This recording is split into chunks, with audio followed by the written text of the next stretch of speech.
I don't know. Nobody knows. Nobody knows. I don't know. You don't know. We don't know. I know, you know, me know. Don't know. Open Discord.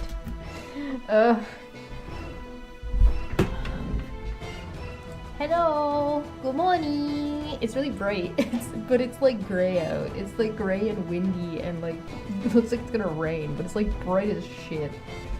I'll fix that in a second. Give me a sec. I'm schmoving, alright? We're schmoving slowly. There we go. Happy Friday, everybody. Don't Fuck Friday should be on at regular time. Save up 250,000 to get the day off. Yeah. Give Chish a day off by using all of your channel points. Can you hear me okay? Is the audio alright? My mixing looks like it's not great. I'm not too happy about that. A bit quiet? Yeah, it looks quiet. This is true.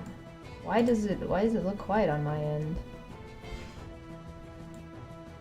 Did you know that I can add I can add delays on people on purpose.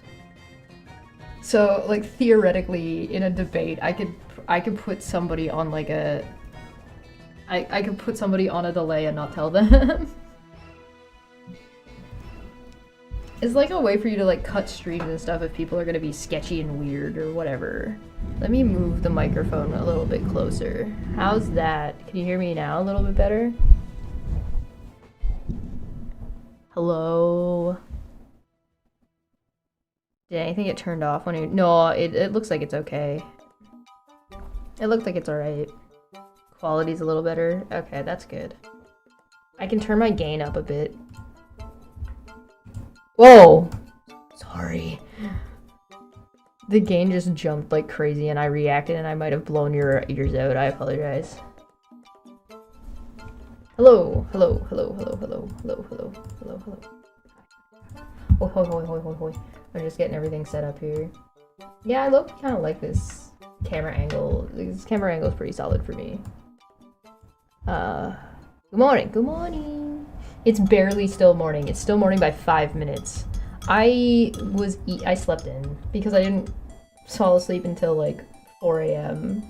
I took sleeping stuff and I still did not sleep until like sometime around 4 a.m. So I was just like, my alarm went off for normal to stream at normal time. I'm actually like an hour and a little bit late because I stream a little bit later on Fridays, but like, what is happening with my head? There we go.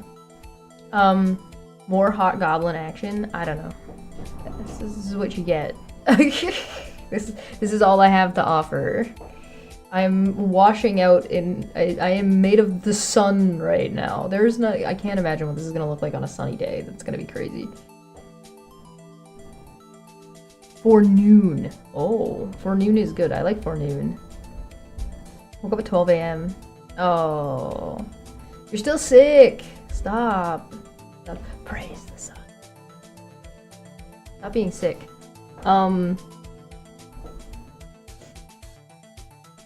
D&D tonight on Top Hats Off for anybody who's interested in that.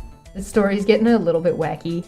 They ran into a crow demon thing, so they're fighting that, and then leveling up, and then presumably going to the Shadowfell. And then there'll be one more session after that. I look gaunt. I look like a skeleton right now. Look at my cheekbones. What is happening? I am... Okay, it's fine. You're only 15% sick? Goblin on orc action. Go find an orc.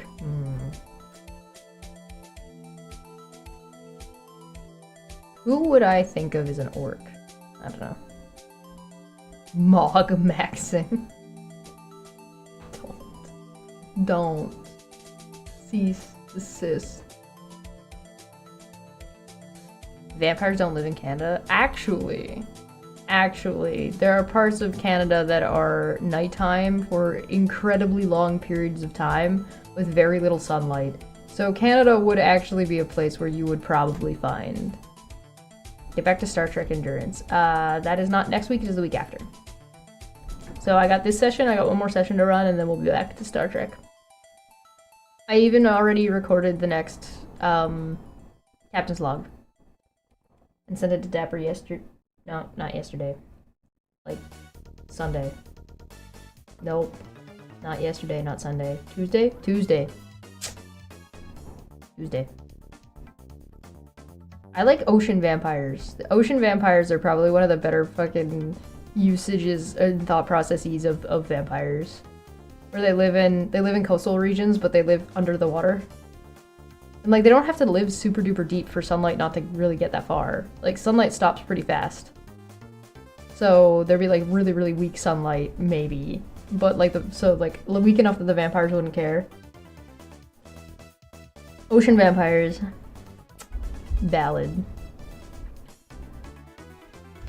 Like, if you're ever playing D&D with me and you guys go into the ocean, don't be surprised to find like ocean vampire kingdoms. Getting new flowers. How can ocean vampires exist when vampires can't walk over rivers? They can travel over rivers, they just have to be far enough away. No, mermaids are something different.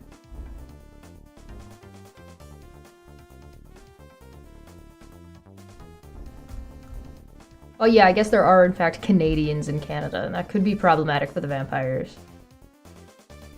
Mew maxing. Yeah. A vampire themselves is not supposed to be able to walk over, like travel across like a bridge or a river because it's supposed to be representative of the river Styx. But I mean, it also depends on like what vampire lore you're paying attention to, because some vampire lore is just like nobody uses it. And some vampire lore is like intrinsic. And some people are like, no, the vampire lore was made up by vampires, so people taste better. What is it, like oh shit, what was it specifically? Oh, garlic.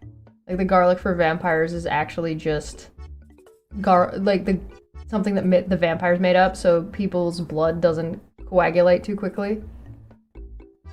Mermaids are water vampires. No, mermaids are mermaids and water vampires are vampires in the water. Nah.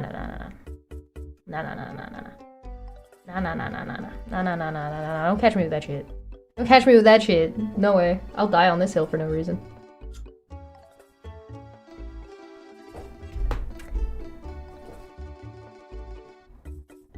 I saw somebody bring up that sirens could have regional songs, and I was just like, yeah, that makes complete sense.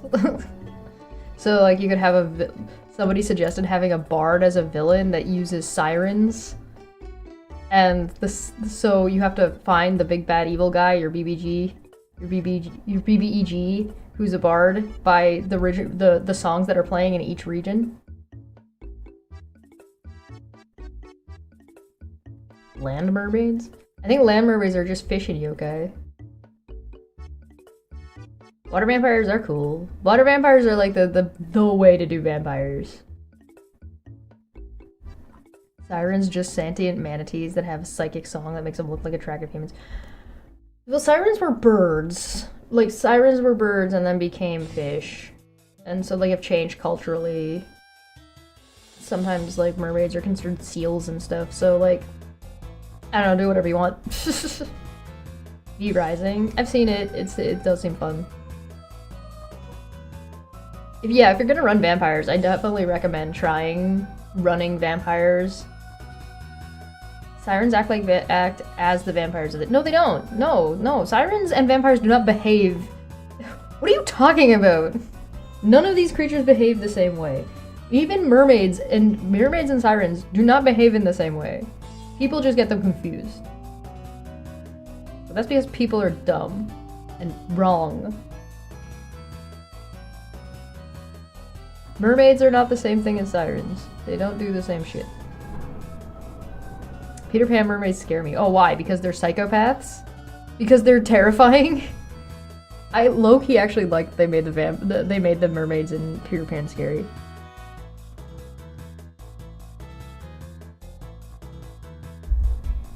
Fish people that live on the land are just crabs. Yo, a drider, but it's a crab. Both hunt humans and lure humans. That's like everything. That's so many things. Wisps do, like will-o-wisps do that. Banshees do that. Hags do that. Demons do that. Devils do that. Mermaids do that. Some plants do that.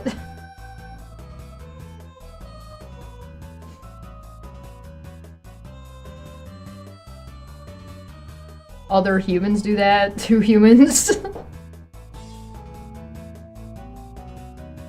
Vampires kill for food and sirens for fun or malice. Well, you know, a little bit of column A, a little bit of column B. Some vampires are in it for the fun. Depends on the vampire. Vampires have a more individualistic identity in pop culture than sirens do. For example. Fish are crustaceans. Yeah, and mermaids aren't vampires. What's your point?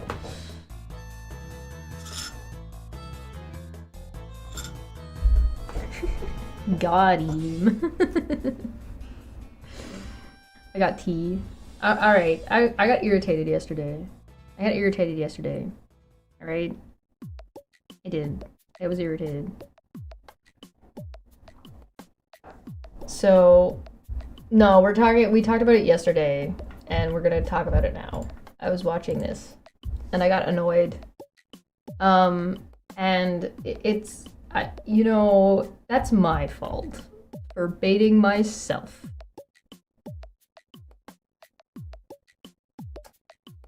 Oops.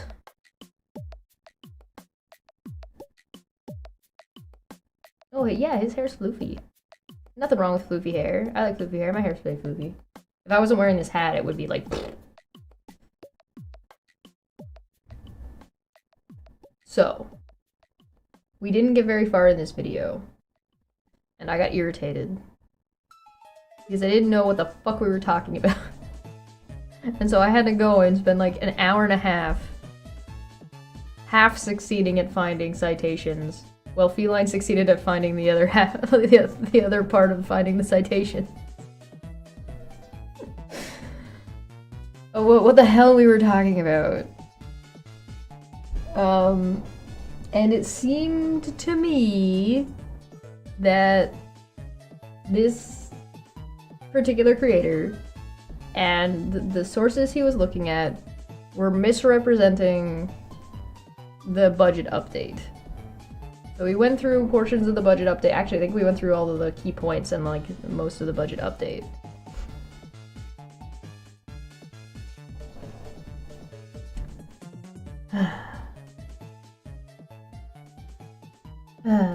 So I've been debating on how I want to cover this the rest of the way, because like, do I want to go through and just pick out the things that he brings up and then work my way backwards to try to find what he's talking about? Or do I just want to be like, alright, well, I'll care about this when you give me a citation?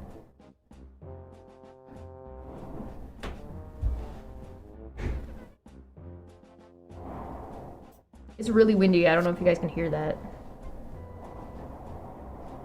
Let me mute the music. I'll see if you guys can hear the wind.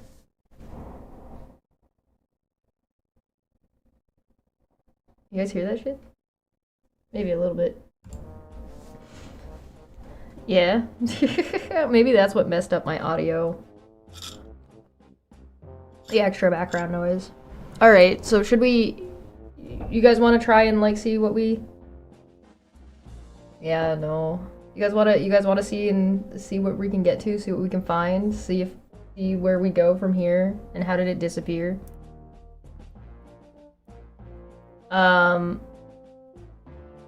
This guy seems to think that Mark Carney is a conservative. That seems to be his position.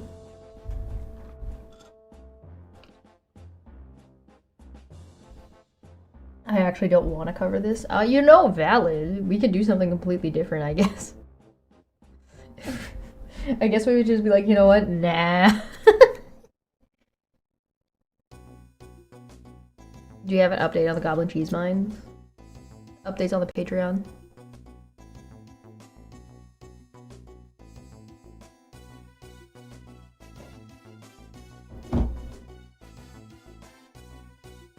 Yeah, we're pretty opposed to MAGA stuff here. Put my headphones on. What the hell are we listening to? Oh, Pokemon Mystery Dungeon. I thought this sounded like Pokemon. What were we listening to before this? Oh, Wind Waker. Alright, well. Medieval baking recipes. Oof. We have established that David isn't spending much time on it. It does feel like that. I feel bad, like, only because, like, I didn't watch a whole ton of the video and, like, didn't hear much of what he had to say. And also, like, this is the only thing I've ever seen from this guy, so, like, maybe I'm giving too much charity and I can just brush him off really easily, but I'm trying to be like, well, maybe I didn't, like, hear him out well enough. But I just got so irritated that I had to fucking look up every single fucking thing he said because he didn't fucking provide shit for what the hell he was talking about.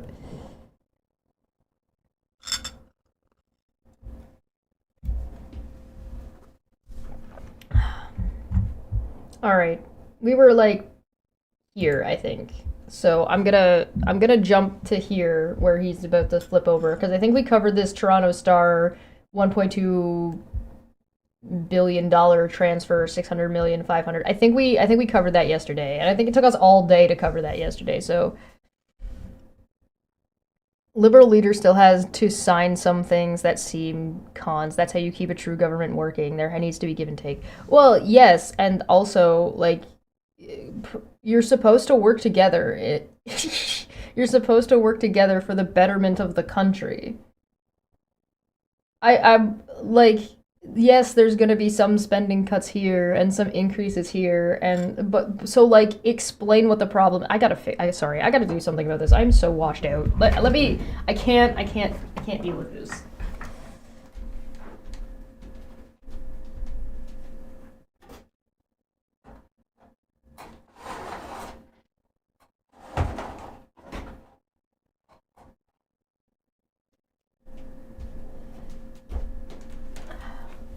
There. Is that better? Oh my god, that's way better. There we go. Yeah, no, I'm pretty sure my conclusion is that Carney is his true colors is that he's a liberal, and I think he might be a little bit more progressive. I think that if the tables were turned about like if there wasn't like a bunch of authoritarian regime nonsense going on right now, and there wasn't a whole lot of like stupid, annoying ass populism bullshit happening, then he might be green. Although it's also possible that he would never run for prime minister if the situation didn't like wasn't what it was, which is basically like set up perfectly for him. Alberta Separatist Party doesn't win more than 1% of the vote. Doesn't count as democracy, apparently. Alberta Separatists failing every single time. Like that, all 20 of them. How many do we count in that room? 24? Hmm. You mean it's not good leadership if your primary goal it would be owning the libs? Yeah, no, that's not good leadership, and that's not good politics. It's also not good politics to say orange ban bad. Holding, in my opinion, and I think I've said this before, specifically during the last election in the United States, the presidential election specifically, I said that holding the voters hostage by saying, but that other guy is so bad, is not a good platform. Isn't a good political platform. David's problem is that he doesn't know liberals like JC or PET thinks liberals are Justin Trudeau. That's not good if that's true. Isn't popular just giving people what they want? No. No. It's not. It might be a little bit the way it seems on the surface, I guess. It's a little bit nefarious in that regard. There are dozens of it. Yeah, there's like it's such a small number of people in Alberta too. It's so fun. Okay, bear with me for one moment. I got to do something about this chaos that is my head. Poof. I need to shave. I think I said that last week, and then I didn't do it. Bonk. There we go. My politics hat. Uh, all right. Um, like, do we need to have a conversation about what is populism? Liberals have always been happy to have ties with big business. They aren't leftist. Yeah, like well, especially since the liberals are like center left. They're not even like extreme left or even like far left.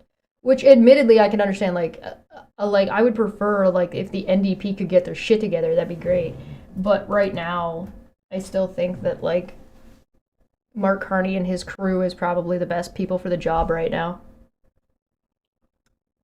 Because there has to be a degree of practicality, and a lot of times if you go too far to the left or you go too far to the right, there isn't a whole lot of being practical going on anymore. Like it's good to have your ideals, it's good to have your principles, but if you're going to do politics, you don't get to do politics on your personal preference. That's not how politics works. I think that might be something that people get confused about. Like in the online space, I mean, I guess probably in the online offline space as well, in IRL.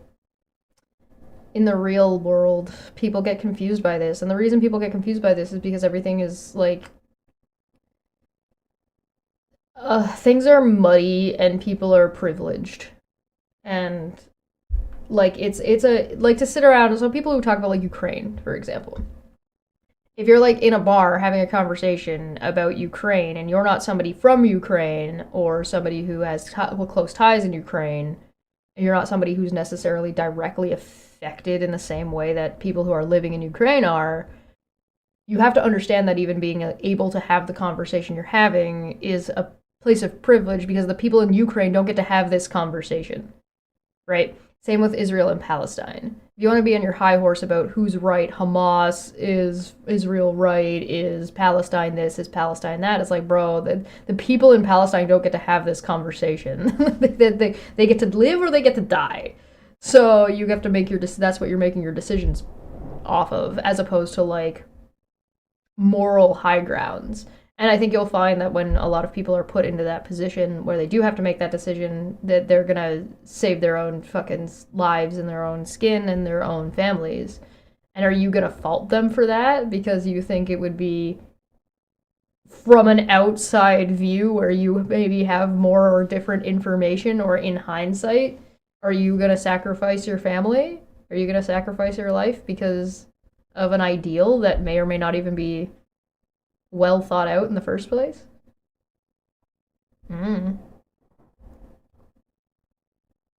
They are the party of business that also doesn't hate gays and poors. They're up to their necks in business elites. They just aren't terrible people.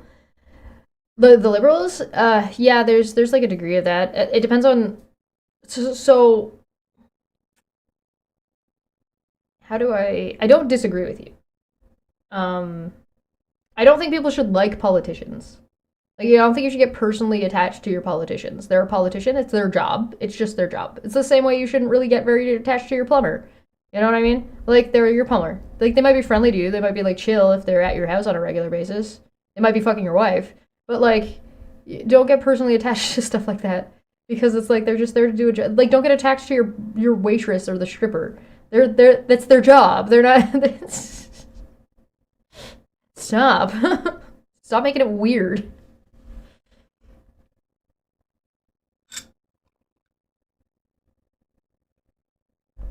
It's not healthy politics like, and like, there are things to do when it comes to like civil affairs, right? Or like civil movements, like civil rights stuff. But civil rights stuff has a lot to do with the court and less to do with politicians. Like, you know what I mean? So, like, at least in Canada. In Canada, if you want to make a change to like civil rights stuff, yes, you need to present it to the House. Yes, it needs to go, like, if you want to make a law or change a law, that needs to go through regular channels. But if you want to challenge something or make that change, you can be like, all right, Supreme Court, here you go. This is a problem. Like, gay rights was, so like gay people being able to get married in Canada happened in a handful of provinces before it went to the Supreme Court, and then the Supreme Court said, yes, this is a right, and then the federal government made it a law. The federal government does that kind of stuff usually last. But the federal government doing that prevents things from, like, having a specific territory or province being like, but what if we don't, though? So you don't have like a Missouri, Alabama situation going on where you have like laws that are and like civil rights decades behind the rest of the country, which is part of what creates such a large division in the United States, right? The problem with this country is that everyone who knows how to run a country works in a barbershop. I know. The struggle is real. The struggle is real. But I mean, that's just my take. Like, you could disagree with me. Like, that's fine. I'm not, and that's the thing with politics. You gotta be flexible. You can't just have these stringent ideals of it's just like, well, I wish it were this way, and it's like, okay, great. So how do we get there? Goblin politics? Oh, yo. Goblin politics are chaotic. Chaotic by nature. Goblin politics are a little bit like the strongest leads unless you're real smart. And can amass power through manipulation. Okay, let's play the video. Enough of this. Enough of this pontificating about nothing. South Carolina flew a Confederate flag in the State House until very recently. Yeah, well, yeah, that's a really bit. I was just said I was about to start. Let's analyze this. Wait, stop. Hammer time. One of the things that I think the United States has like done a disservice to is that there are certain laws that have advanced in some areas and have not advanced in other areas. Now, whether or not that is intentional or not, you can be the judges of that and decide on your own. But if you have, like, old, racist, structured, anti-LGBTQ stuff laws in some areas, and so part of the country moves forward and starts leaving other parts of the country behind in those things, don't be sorry. No. This is a good thing that you brought up. And you start leaving other parts of the country behind, you start diverging, right? If you don't go together and move together on these things. And sometimes you have to drag some people kicking and screaming. Like, and that's just the way it is sometimes, where it's just like, no, this is a democracy, we voted, you're coming with us whether you like it or not. We already agreed to that. And like, that goes both ways. Like, sometimes it'll go this way and you'll have to drag people kicking and screaming that way, and sometimes it'll go this way and you'll drag people kicking and screaming and they'll fight about it and yada yada. And sometimes those things will like warble back and forth, and that's healthy. It's not homogenous. Right? But as an entire country, you need to be moving together. And if you start moving forward and progressing and you start leaving people behind, those people are going to get resentful that they're being left behind. Right? And then you start diverging on what your, not just what your opinions are about specific individuals or minority groups, but also like your fundamental principles start to change. Right? Especially when there's resentment built up. Like, in the United States right now, the blue states and red states just fucking clash so hard that there is no capability of working together. Not right now, at least. Now, there might be in the future, sure. There might have been in the past, absolutely. But, like, as of right now, that's just not happening, and it's not going to happen, which means you're never going to get anything done. So, when it comes to politics, the politicians themselves should not be as concerned about what the populace thinks about right and left and red and blue. Right? Your opinion about which color is your favorite doesn't really matter to what needs to happen to a country. And part of the other issue is that a lot of us don't know a lot about what's going on, because that's not our job. Our cog in the, we are not that kind of cog in the wheel. You know what I mean? But keep in mind that, like, those people who are politicians and who work in politics are also equally as cogs in the wheel as you are. They're just doing a different job. So it's not to say that they are better than you, or they should have power over you, or because of the position they are in the cog, they're more important. They're not. Everybody's equally as important, mostly. Like, as individuals. As for the job that you're doing, yeah, that might be replaceable. Depends. The Civil War ended, it didn't finish, the conflict continues. Well, yeah, there's that. That's a whole thing. That's a whole thing and a half that we could talk about. That's like a history is a thing that exists and is important. History matters. Paying attention. You should pay attention. You should pay attention. People should pay attention. People don't pay attention. They don't do it. They don't. People don't pay attention. Anyway, want me to argue with this leftist? This is why I think it's funny when people history is fake and gay. Hey, Dapper. I remember hearing that from somewhere.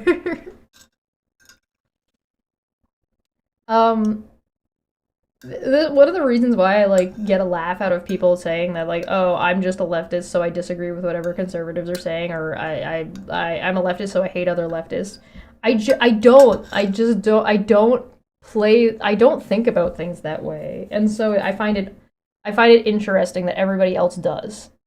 I don't mean everybody. I mean, like, a large portion of the online populace views things in this left and right, red and blue situation.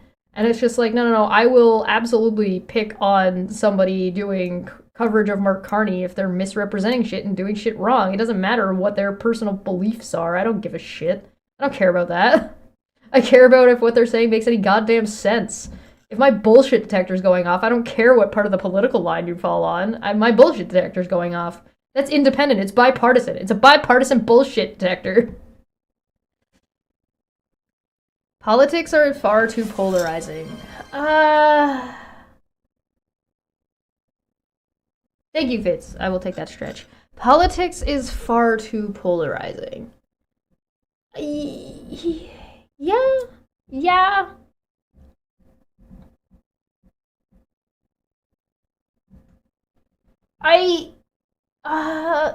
Is it? Yes, I think so, but I think it's polarizing in the wrong way.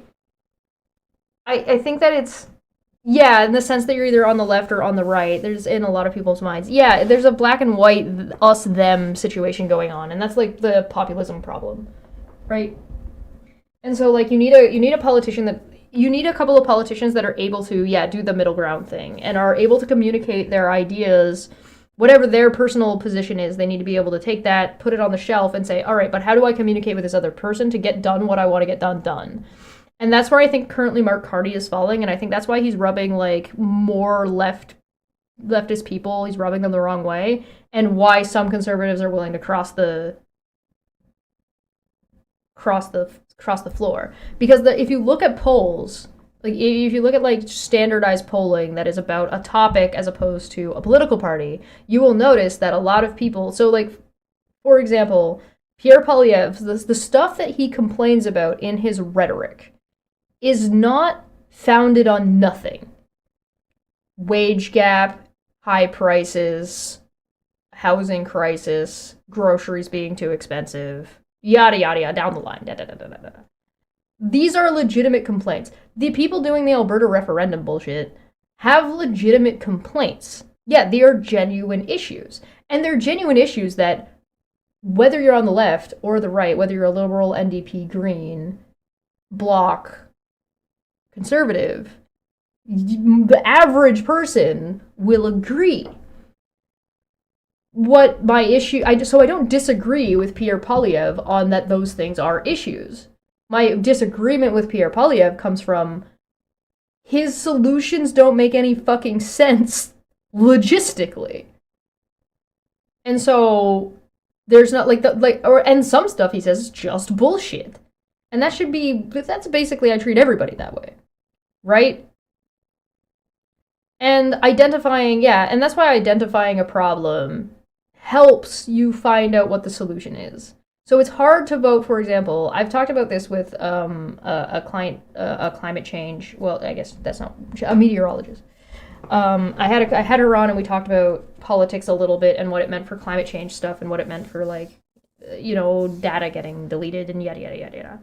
And I had my problem with Pierre is his initials are PP. Yeah, well, valid. I had this conversation and we came to the conclusion of it doesn't really matter whether or not your politician believes that climate change is real or not. What matters is this politician going to recognize that fires are happening at a larger, more intense rate and going to do something to protect you, your property, your family, etc. So they're less likely to do something if they're running the rhetoric that climate change is fake. But if they're still going to do that, it doesn't really matter at the end of the day what they believe, one way or another. However, it is important to note that if you don't know what a problem is, your solutions are going to be a little bit more shot in the dark than they are going to be efficient and effective and be of higher quality. Right? So if you have a politician in your local area who doesn't think climate change is real, but is very much like these fires are happening and we need to do something about this, then you might want to vote for that person, regardless of whether or not they think the cause is, because they're going to be reactive. But you have to then make a decision about whether or not you want to pick somebody who's going to be reactive or somebody who's going to be proactive. Somebody who's proactive is going to be somebody who's going to likely know what the cause of the problem is and then know how to fix it. Because if you don't know and you're just reacting to the problem itself, all you're ever going to be able to do is preventative after the fact shit. You're not going to be able to do something preventative. And you need to be able to do both. That's what you want. Ideally, in a politician, you want somebody who can do both. Somebody who can react to a crisis and react to an issue, and then fucking and then be like, okay, well, now that we've figured out what the fucking problem is, now we can know how to prevent it in the future from happening, right? You want somebody who can do both. But sometimes the person who believes climate change won't be able to be reactive, and sometimes the person who doesn't believe in climate change won't be able to be proactive, right? So you want those. Are these fires happening because this is the hottest year to date? Oh, fires happen for a lot of reasons. Heat is a factor, but like there's lots of other reasons. Drought, not enough water. There's lots of like what causes a forest fire. They don't have enough rakes in Parks and Rec. Get out and rake the leaves, guys. There's lots of reasons why there would be fires. Right, but what we should be all able to agree on, right? What Low Gardner is talking about. What should we be able to agree on? There's fires. Period. End of sentence. There are fires. Right? We can all acknowledge that there are fires, right? Fires, yes. Fires, yes. The fires in California, fires in Quebec, fires in Alberta. There's fires. Shit's on fire. Right? So what are you going to do about it?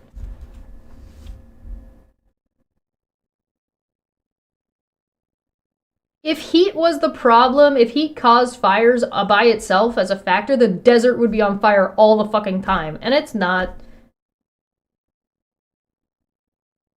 Yeah, precipitation matters.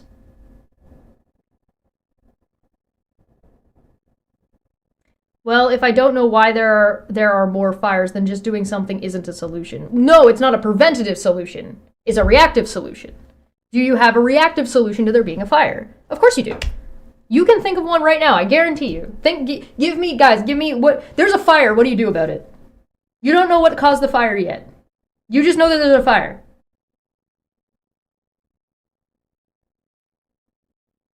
Get rid of oxygen. Yeah, that's a solution. Put out the fire.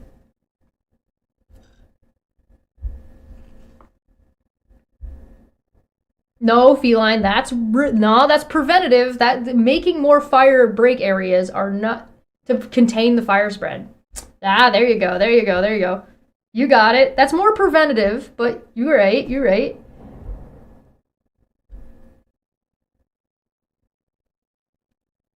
Right? I guarantee you can think of a solution if there's a fire in front of you. So, but you acknowledge the fire exists. So I think the fire exists, you think the fire exists, the fire is currently there, what do we do about it? Well, we put the fire out, right? We put the fire out, and then we go, well, shit, that was a whole lot of property damage. And now there's a whole lot of people that are out of sorts. And there's no question about that, right? We agree that there are now people who have had their property damaged or their homes burned down. Right? Well, follow me. Don't get lost, Jumbo.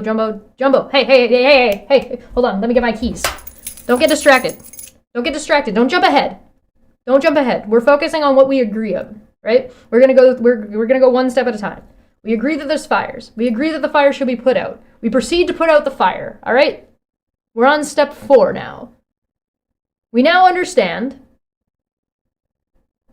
that there are people whose property has been damaged.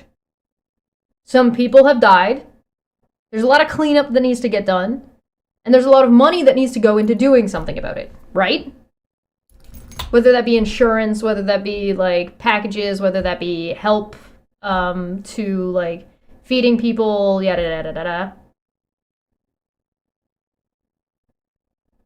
It's okay.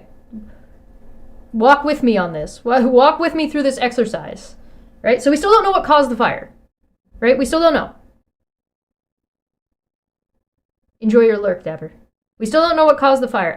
Presumably, if he's lurking, if I say something horribly wrong, he'll come back like that and be like, "Bitch, the fuck did you just say?" Right? So what do we do about all these people? Are we gonna what do? We get medical workers. We get stuff rebuilt? Do we put money into emergency services? Do we, like, those are things that we can do. These are reactive. These are reactive things. We all agree that these people have been harmed through this emergency of this fire that happened. Because we agree that the fire happened still. We agree that these people need help. Right? And these people should get help, right? Like, did they cause the fire? Maybe they did. We don't know yet.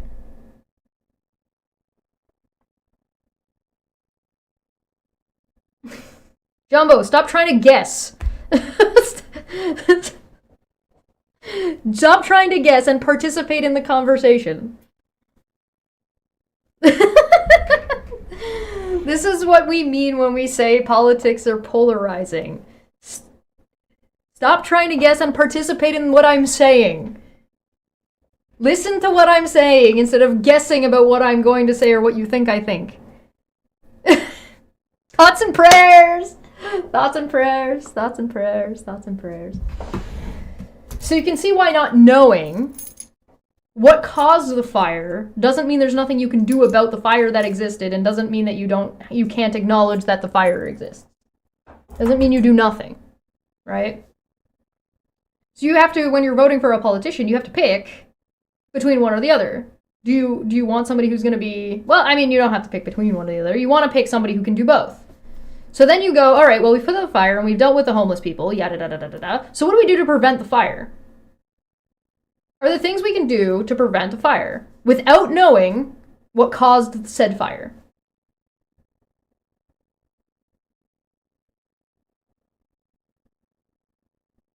Jumbo. Do I need to break my questions out? I think we might need to break my questions out. We might need, oh, I left my oats here from yesterday. Pray to the sun god. That is something. Is that going to be effective? Maybe. Investigate? Research? Ooh, those are options. We could investigate into what caused the fire. That is a resource that we could use. As we learned during the pandemic, if something doesn't work 100%, it's not worth doing. Improvement isn't worth anything unless it's a total fix. I learned that from the Freedom Convoy. Feline, what's the name of that? What's the name of that? Is that it's not a fallacy. It's a, what is the name of that? The Nirvana? Is it the Nirvana fallacy? If something's not perfect, it's not worth having?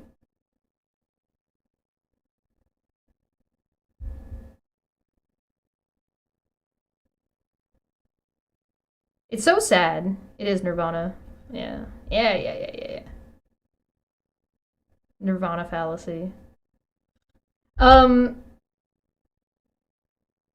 you see the problem, right? Let me come back over, because I feel bad having this guy on the screen, because it's not his fault. He hasn't, that's not his problem. If we can all agree that the fire exists, whether we agree or disagree about the cause of the fire doesn't prevent us from putting the fire out. It doesn't prevent us from dealing with the consequences of the fire. And it doesn't prevent us from doing preventative things to stop a fire from happening in the first place. Right? You can do all three of these things, whether or not you agree or disagree that climate change is a thing. We do not have to argue about whether or not climate change exists. Or what the cause of it is. Climate change is a global issue. That is not a conversation at it's not really a conversation at the city level, like your city to city. There are things, like if your city is more likely to get into trouble because of a fire and because of its location, then there are things that your city might need to do more than another city. Right?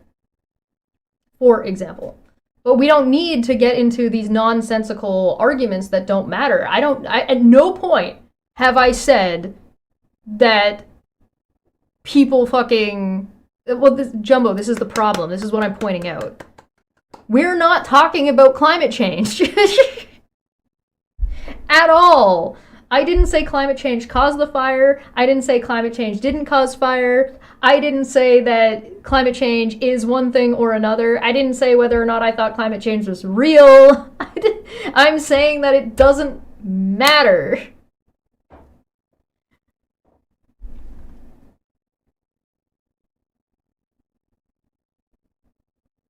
Can I be specific? You mean more specific? How do I be more specific? I don't know how to be more specific than you don't need to agree on the cause of a problem to find solutions and solve the other problems caused by said problem.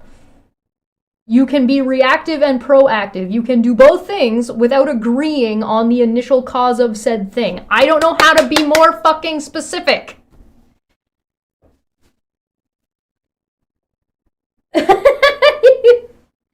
It's like talking to a fucking wall, my guy. It's like pulling teeth.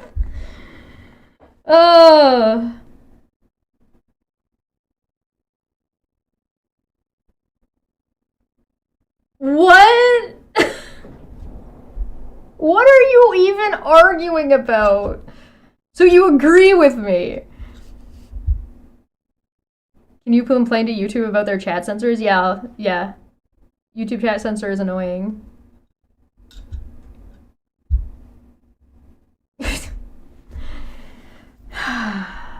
You are talking about a different problem. I am not talking about literal fires and literal fire prevention. I am using fires as an example to talk about a different issue. Which you're demonstrating actually quite well. You're getting caught up in nonsense for the sake of arguing about a point nobody was making. You can't stab an orc in the back in chat? That's unfortunate.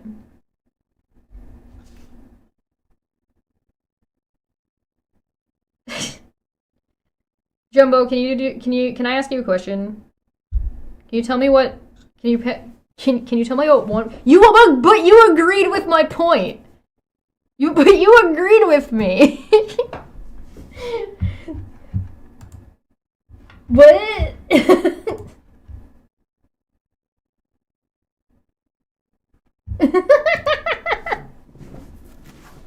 Jumbo's agreeing with me and then complaining that I'm not making a point, even though they agree with my point. Jumbo's doing that thing where they're just here to argue and not actually able to have a conversation like an adult. I have a question. Can you tell me what is 5% of 20%? You can use 100 as a base.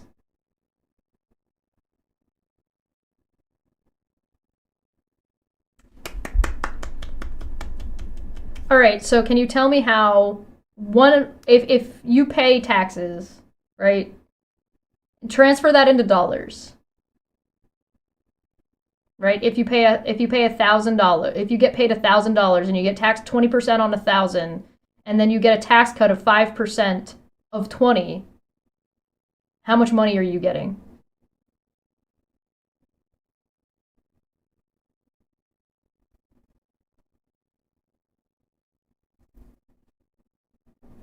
If you get paid $1,000 and you get taxed at 20% on that 1,000, and you get a tax cut of 5% on that 20%, how much money are you saving?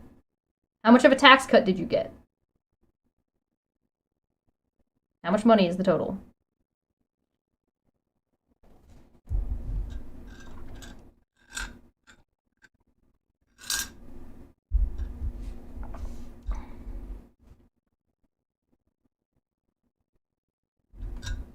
It's okay, I'll wait.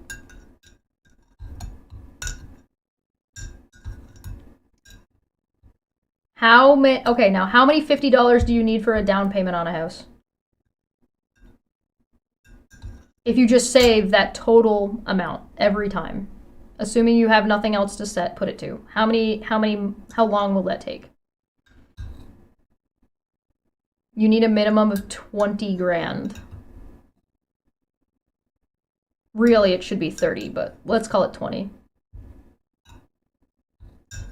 I'll answer what the reason I'm asking this question is when we're done the exercise.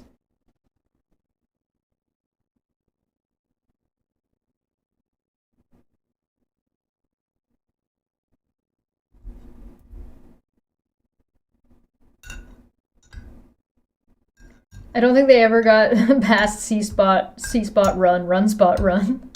Oh, that's not very nice.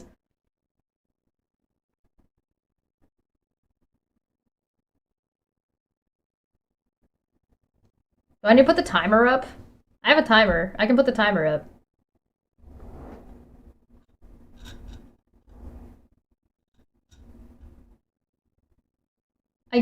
Although I have to admit, I do appreciate that Jumbo it won. Won what? 20% of 1,000 is 200. 5% of 200 is not 50. Correct. Can I tell them? Yeah, Orange. Yeah, Orange Dot. You explain it. Go for it. You tell them. Do it. I believe in you. I believe in you. You got this.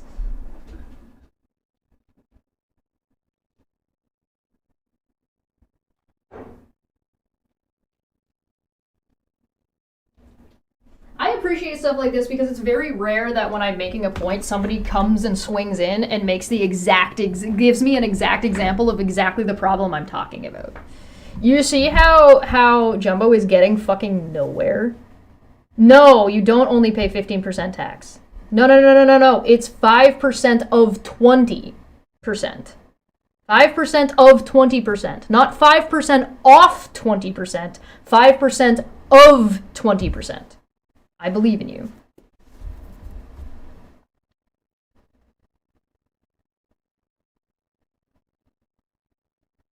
There you go. Orange got it. There you go. So how many? So it's 10. So how many $10 do you? No, it's not a word game. It is a mathematical equation. There's a big difference between plus and minus. That's not a word game. They're different functions. You got it right the first time and then got lost in the translation when it got to large numbers, when you started applying the math. You got the math correct and then you weren't able to apply it. It's okay. Everybody makes mistakes. Don't worry about it. So now tell me, how many, if you save that $10 every paycheck and you get 2 paychecks a month, how many months or years will it take for you to have enough down payment for a house?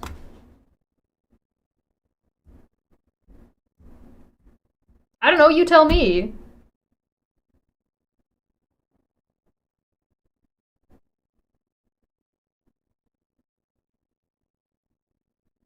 Yeah, if you need $20,000 for a down payment, how long is it going to take you to save that? Yeah, no worries. It's okay. I also understand that I'm on stream and talking and you're typing, so there's a delay here.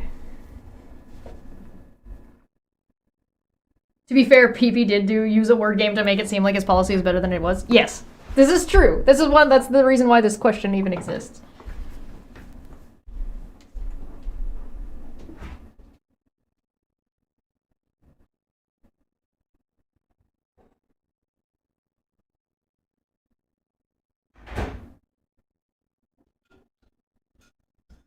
If Sally has 7 apples, blah, blah, blah, blah, blah, blah, blah. So the answer was saying you're going from $10 and you need 20K. Yes, you get 2 paychecks a month and you're saving that $10. So assuming you don't have anything else that you need to spend money on, you get that $10. How long does it take? Yeah. It's important that we don't disparage people who don't understand or simply disagree with us, because you don't win people over with your ideas and opinions by insulting or refusing to listen to them. The alternative to battling with ideas is battling with bloodshed. Yeah, I mean, I know that Jumbo is in here not to have a conversation. He's in here to give me a hard time. But I don't necessarily want to do that back, right? Yeah, so 1,000 months. So how many years is that? 83 and a third year. So 83 years. Yeah, no worries. I know it's a bit of an exercise, but we have to go step by step, because if we don't go step by step, if I just say the answer at the end, it's going to be very confusing. Do you think, and this is a question for everybody in the chat, guys, do you think that the pricing of housing will change in 83 years. It'll go up, it'll go down. Do you think it will change at all? Yes or no? Yeah, Y in the chat for yes, N in the chat for no. Yes or no?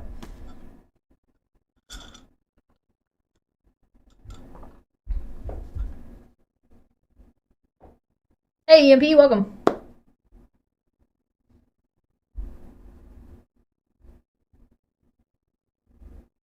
Yes. Turtle. I'm taking turtles as yes. You think it'll go up? So if you get a tax cut of 5% on 20% and you save $10, do you think that is an effective way to help people buy houses if it will take them 83, nearly 84 years to save up the amount of money? Do you think that this is an effective tax cut to solve housing? 1 in the chat for yes, 2 in the chat for no.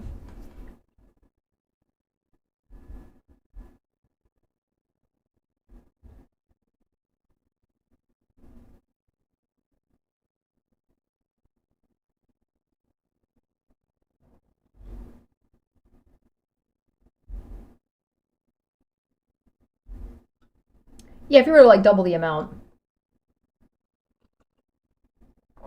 $2,000 a month is actually pretty solid. Like, it's a pretty good median for Canada.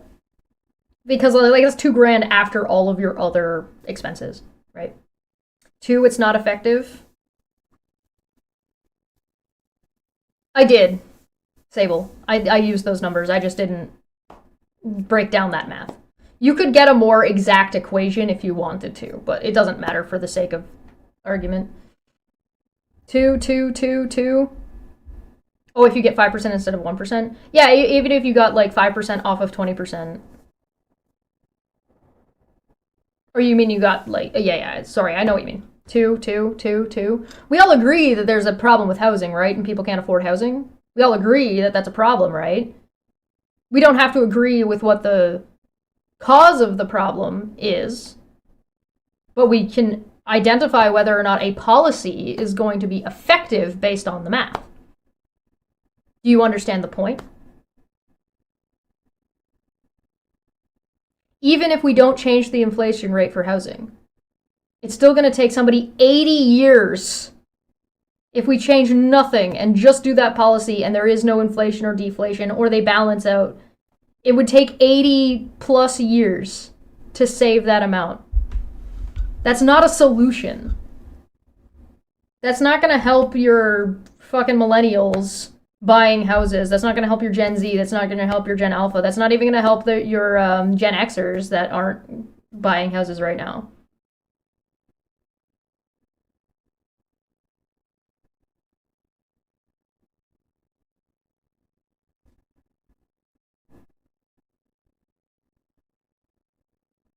So there's a difference between something that is not perfect and something that is not functional.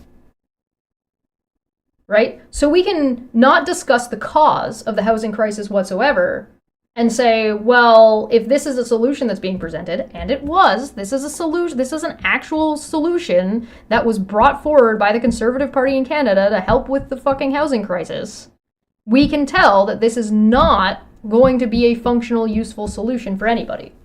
It's not going to help anybody at all, unless you're making already crazy amounts of money. And in which case, this doesn't really change one thing or another for you regardless. So if you're making like billions of dollars, then yeah, 1% on a 20% tax, as if these people are paying, the people that make that much money are paying taxes, let's be real.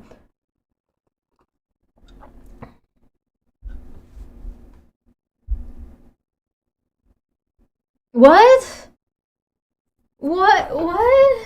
Sorry, let me read out what Jumbo said. Jumbo said, this is like having a hole in your ship and you showing up, noticing you're sinking, and then saying it doesn't matter why we are sinking. Let's just figure out how to get the water out.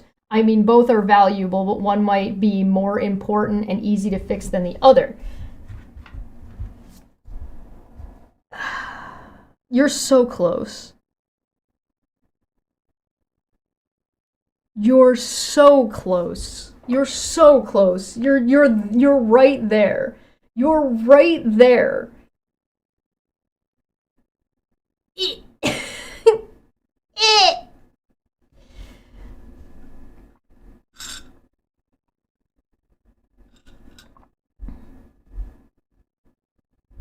Correct, and then Polyev is coming up with a way to get the water out with using a thimble. Yeah, there you go. Like you're right there, my guy. You're right there. You basically got it figured out. Now it's just about you figured out the concept. Now apply it. He's right there.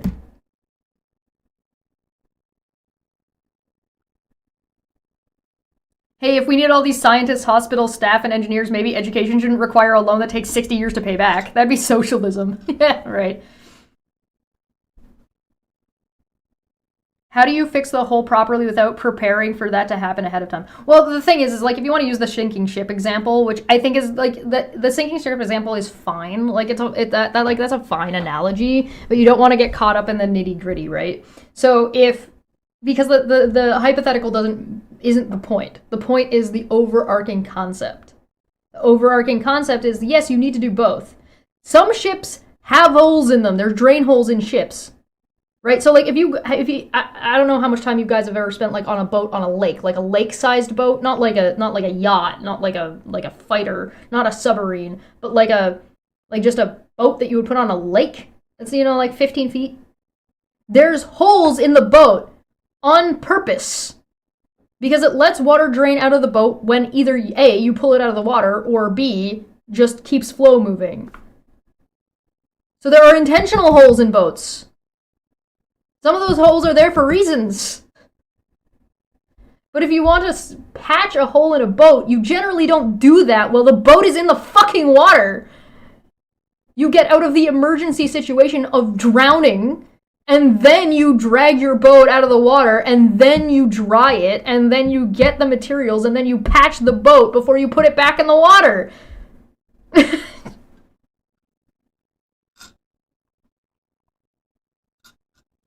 But this is what I mean. You're getting caught in the problem and not the concept, right?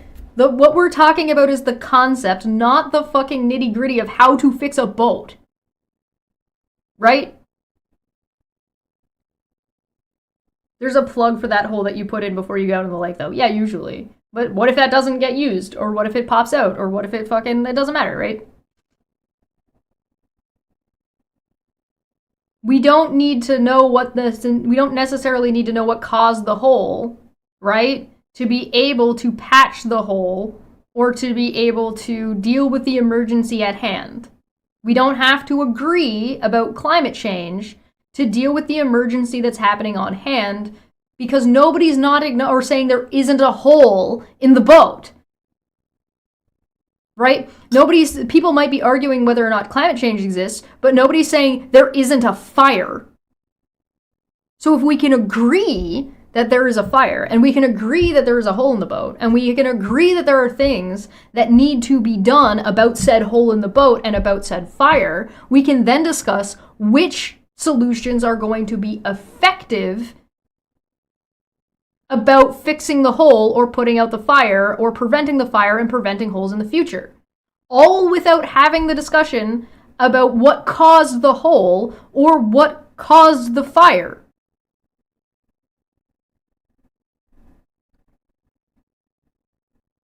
Do you see?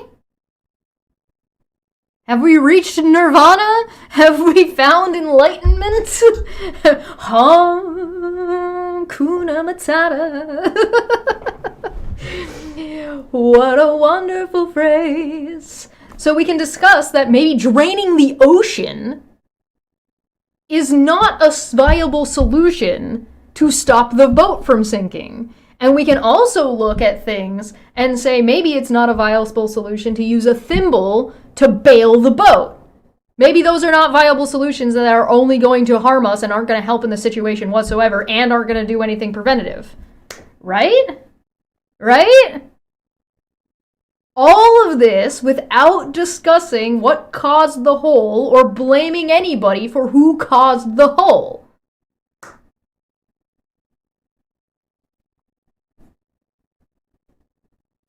We are literally having a conversation. What you walked in on was us talking about what we can agree on. We can agree that Pierre Poilievre's math does not math when it comes to his solution for the housing crisis. It's not going to help. It's not going to be effective. It doesn't matter what caused the fucking housing crisis. Because there is a lot of things like that have no one singular cause, like a fire. It doesn't matter whether excessive heat caused the fire, which is possible, but not likely. It could be a factor. It doesn't matter if climate change directly caused the fire or indirectly caused the fire or had nothing to do with the fire whatsoever. It could be arson. Yeah, it could be arson. Arson might be the solution.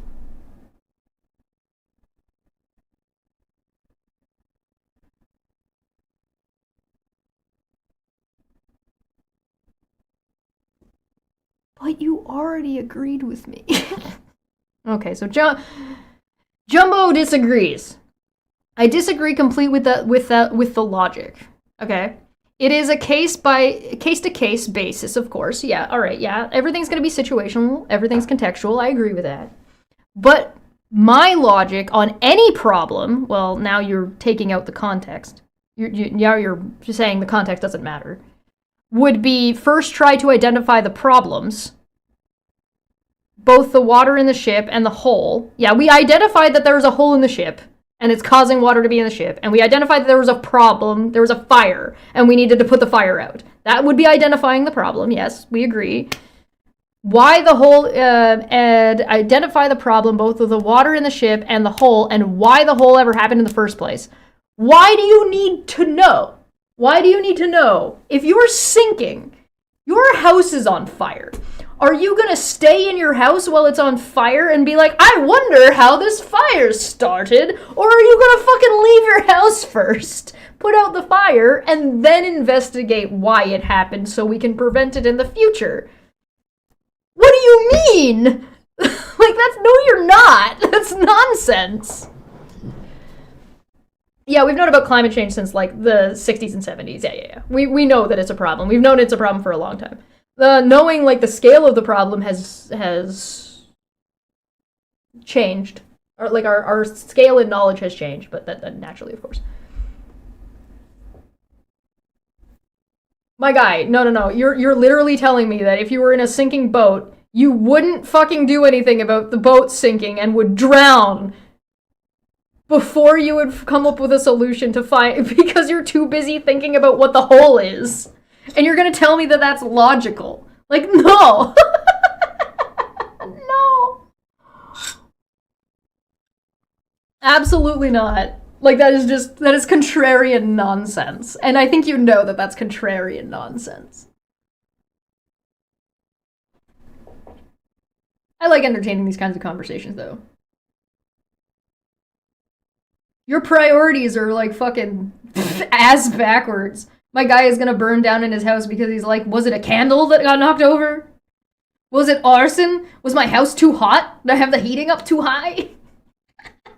Checking a temperature gauge that's not working because it was an electrical fire.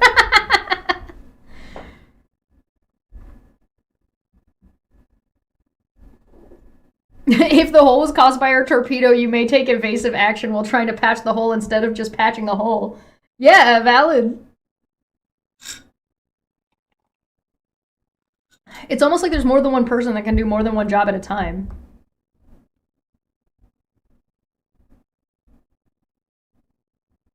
I once knocked over an oil lamp. It didn't start a fire. Oh.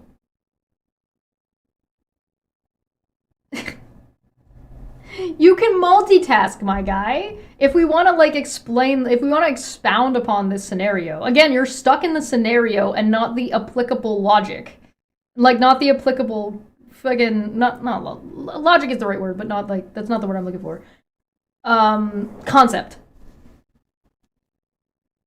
Yeah, nobody's saying you can't multitask. You can do more than one thing. For example, if you want to invest in green energy, that doesn't mean don't build a pipeline.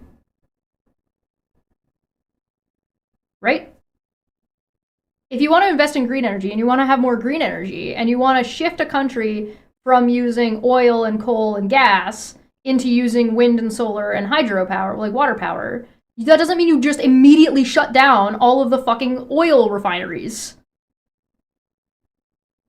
Right?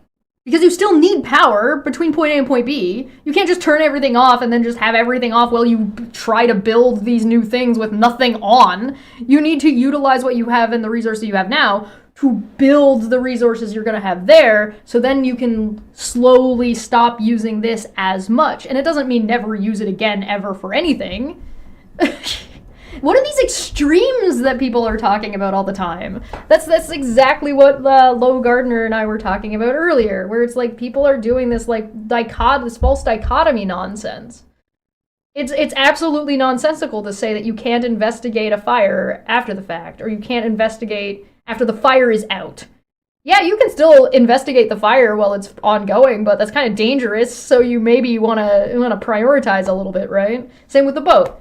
The boat sinking, maybe you can investigate that and it's going to take one glance to the side on your radar when you're a battle cruiser to be like, oh, there's a hole in my boat because fucking somebody blew a hole in my... Stop blowing holes in my ship! Like...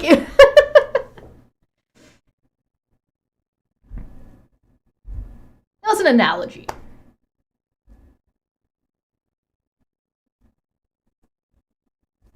So it's like you need to take the concept, which you understood. He got the concept.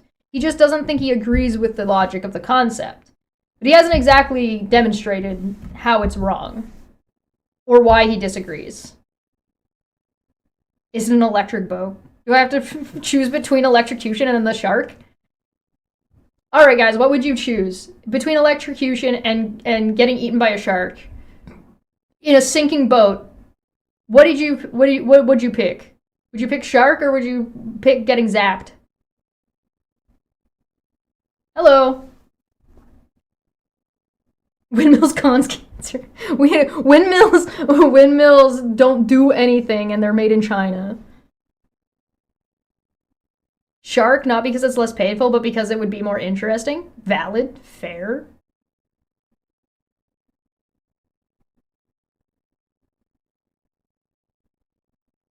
Can I give the shark head scritches? Yes.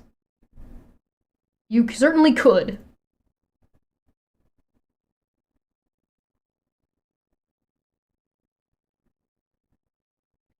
Feline said, 1, tackle the immediate problem. 2, patch the cause of the immediate problem. 3, find sturdier options that reduce the chance of the problem. 4, research what causes the problem and find mitigating factors. Those can all work in tandem and they can all work simultaneously. Yes, you can do all of the above. You can do all of the above at the same time when you're talking on a larger scale. Right? If you're talking about an individual versus you're talking about like a corporation, or you're talking about like if your business is hemorrhaging money, knowing why your business is hemorrhaging money is important, but so is making sure you still have enough money floating to keep your shareholders satisfied so you don't go bankrupt. Right? So you have your finance department doing one thing and you have your research and development doing another thing, and these sections are doing their jobs individually and collectively to serve an overall goal for the good of the company. Right? So we don't know why. So, okay, hold on. Let me make sure I read it. Let's talk about my fire analogy. Okay, well, my hypothetical. We don't know why it's happening, and let's ignore that. I didn't say let's ignore it. I didn't say ignore it. That's not what I said. I said that it doesn't matter about when we're talking about what we can agree on. I don't think you understand the point I was initially making at all. Forget, all right, we got it, guys, back to the drawing board. All right, turn it all off. Turn everything off and turn it back on again, all right? Full stop on the conversation. The man is lost about what even the initial fucking thing was in the first place. Okay. Man, woman, I don't know your life. I'm not your mom. Man, woman, neither. wipe the slate. Ignore all of the conversation we had before this. In politics, when you are voting for somebody, and or when you want to choose a politician to give your vote to, what they personally believe only has so much importance. You want to vote on somebody who's going to be able to practically deal with problems, and that is independent of what they might personally believe. It might affect what their solutions will look like. It might affect some things down the line, but what we focus on is whether or not somebody agrees or disagrees about the cause of a problem does not mean you cannot find or work on solutions to the problem that everybody agrees is currently happening. So if we all agree that a fire is there is a fire, and fire is happening, we're not in disagreement about there being a fire. So we can focus on that thing we agree on. And then we can then decide collectively, okay, we all agree there's a fire. What do we do about the fire? And there are plenty of different solutions, and some of those solutions you can identify as effective, and some of them will be identified by being ineffective. Right? It's not effective to use a thimble of water. It's not effective to spit on a fire to put it out. Right? It's not effective. So if somebody brings the solution to the table and says, well, why don't we spit on it? Like, that's not that's not really a very good solution. So maybe we pick not that guy. Maybe we pick somebody else that has a better solution to be like, it's like, but now he might argue. He could be like, oh, well, actually, if we got everybody to collectively spit while they're in a helicopter and there's like 10 billion of us and we all spit at the same time, it'll be the equivalent of rain and it'll make things wet at least to prevent the fire from spreading. Like, okay, yeah, but that's insane. That doesn't exactly sound doable or feasible as a solution, so maybe we pick something else. So maybe we pick somebody else to decide what maybe we should be doing. Do you understand? Do you get it?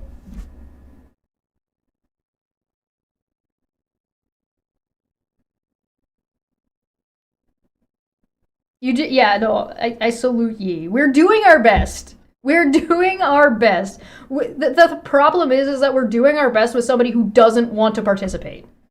They don't want a solution. They don't want to move forward in the conversation. They want to be difficult on purpose. Because they think they disagree with my political takes. Because they're stuck in that us versus them. Because they're stuck in that blue versus red. Because they're stuck in that political headspace. This is why I have no problem criticizing anybody on the political spectrum based on their behavior and what they're presenting, not based on whether or not they are left or right. And not based on whether or not they're wearing a blue tie or a red tie, or an orange tie, or a green tie, or a purple tie. My country chose the guy who throws liquor on the fire. I mean, yeah, or no tie, or a bow tie, yeah, or a hat, or no hat, or they're bald, or whatever, it doesn't matter. I don't care. When people come in here, I don't care what their actual fucking solution, or like their actual fucking like political, where they think they fall on the political spectrum is. It doesn't matter. Are you able to have a conversation? And the answer is no. This guy has been talking in circles for like 30 minutes.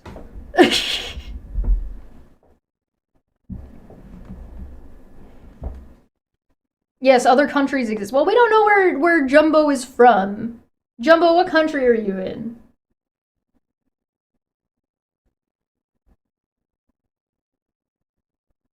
Don't dox yourself, but like, what country are you? Like, what context are you coming at this from? Oh, they say American? Yeah, fucking course. So an American swings in here, doesn't understand the concept, doesn't understand, like, midway through a conversation, doesn't know what we're talking about, assumes everybody's talking about fucking American shit, and doesn't understand a damn thing about what fucking Canadian politics is like, and then starts throwing around that we don't know what we're talking about. How typically American. This is why nobody likes you.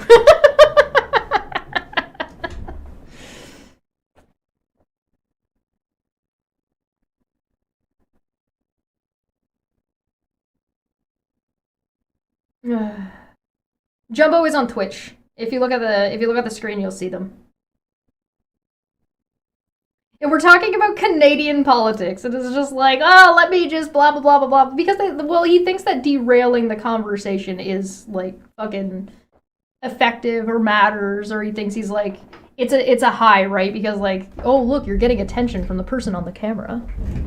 But like I don't hate conversations like this because they demonstrate my point, right? I don't mind taking my time and relaxing and being able to go through this because it's like, no, the conceptual stuff is important, and it's important that other people get that conceptual stuff. It's also important that people experience these kinds of conversations so they can practice and learn for themselves how to navigate these kinds of fucking conversations.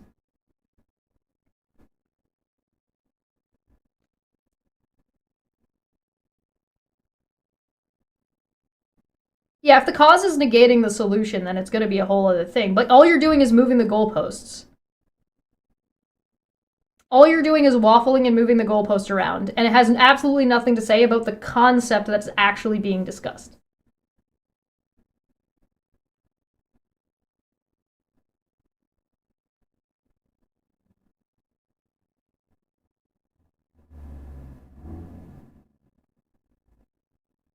Finagling about a hypothetical example doesn't change the argument, right? The point stands.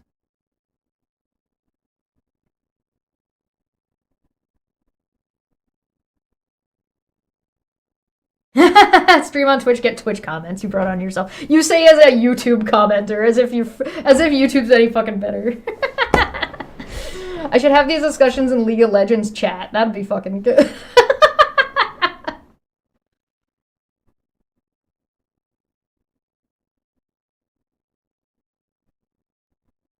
Jumbo's just right now pigeonholing himself into the fucking concept. He's almost there. It's okay. He's got it. He'll figure it out.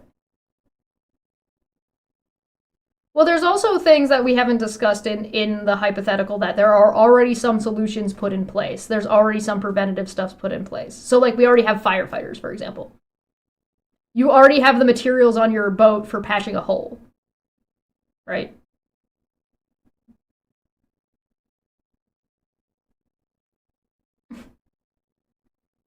Low gardener out here working so hard. You got this, man. You got this. The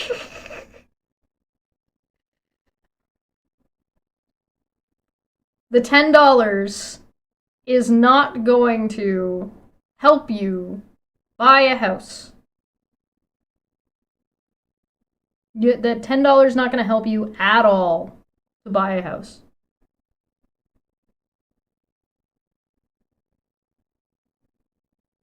A country is never in an unsavable state. It depends on what you mean. It depends on how you're defining your terms.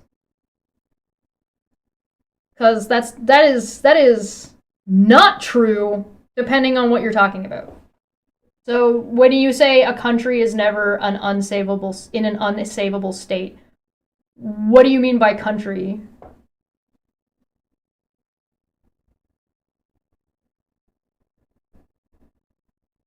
$10 in this economy, you can't even buy a good meal. Right, exactly. Exactly. It's not a solution for housing.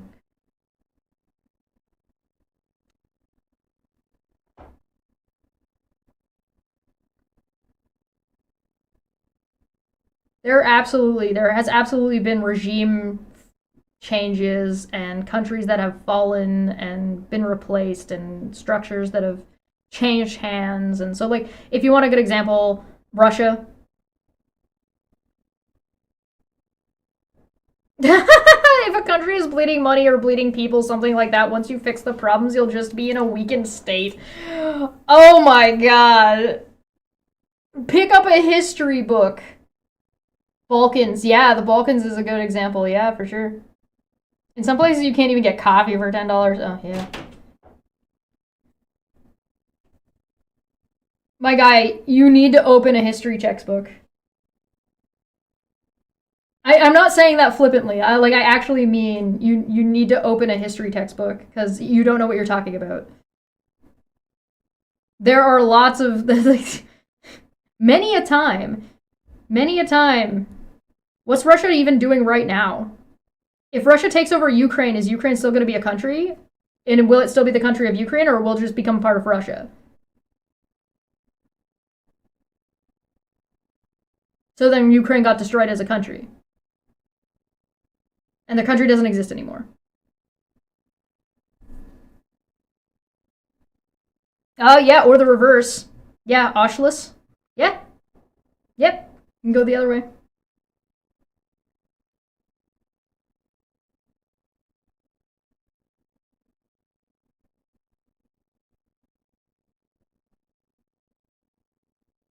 Czechoslovakia, yeah. There's plenty of examples of countries changing hands or... yeah, Ireland into Northern... Ireland was actually one of the ones I was thinking of as well. Ireland, yeah.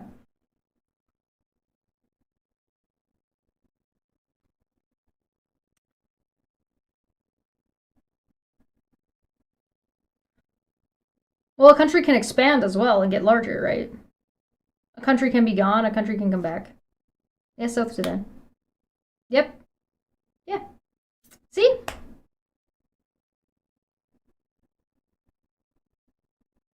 It would be a puppet state. Yeah, I think you're right. I think Renegade is correct. If Russia were to win and take over Ukraine in its totality, then Ukraine would be a puppet state. I don't think that's what's going to happen, but if it did, that's what would be the result. More than likely. But yeah.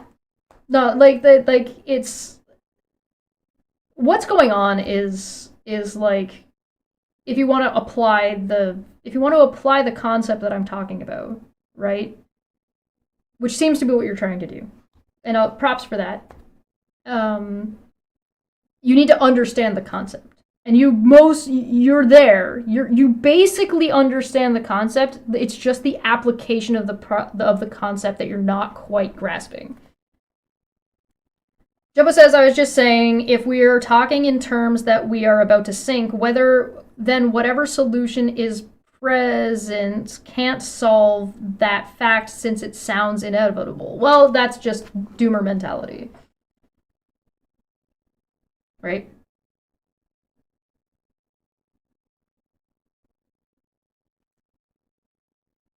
Your entire point is that you think that there's a higher there's a value or a higher value priority on knowing what a solution or what the cause of something is because you think then the solution will be more effective.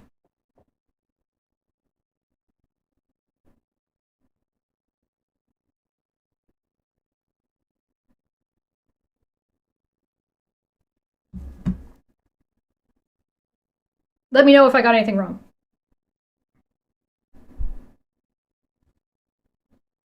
Hey, Low Energy, what's going on?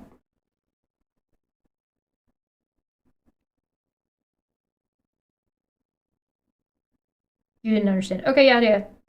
You tell me and then we'll see if I got it wrong. Guys in the chat, let me know if you think I got it correct or let me know if you think I got it right or wrong. I need more of this in my system.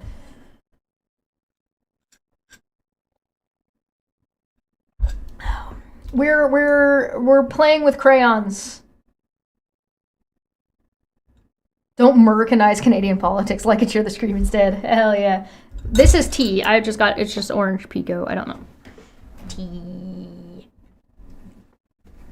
Tea. Oh, Low Energy asked what my blue drink was yesterday. It's just blue Casaro. Blue.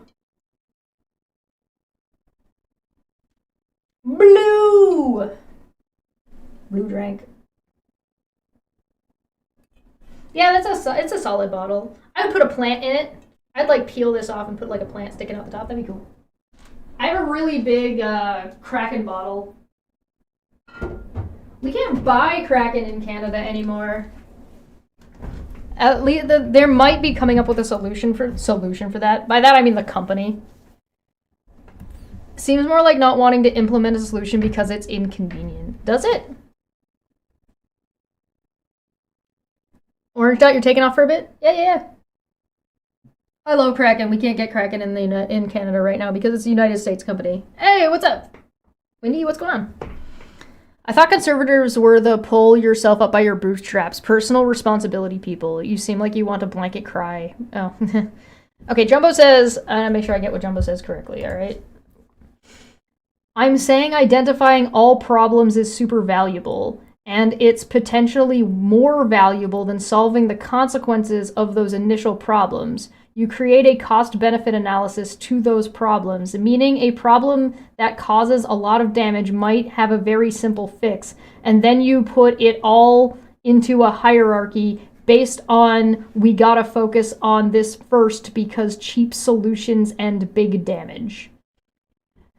Nobody was disagreeing about the priorities or whether or not knowing what could happen or the cause of something isn't valuable or useful. Nobody was disagreeing with most of that. And that is addressing, Low Gardens got it. That is addressing that is part of your analysis, right? That is part of what you're deciding to do when you acknowledge that there is a fire.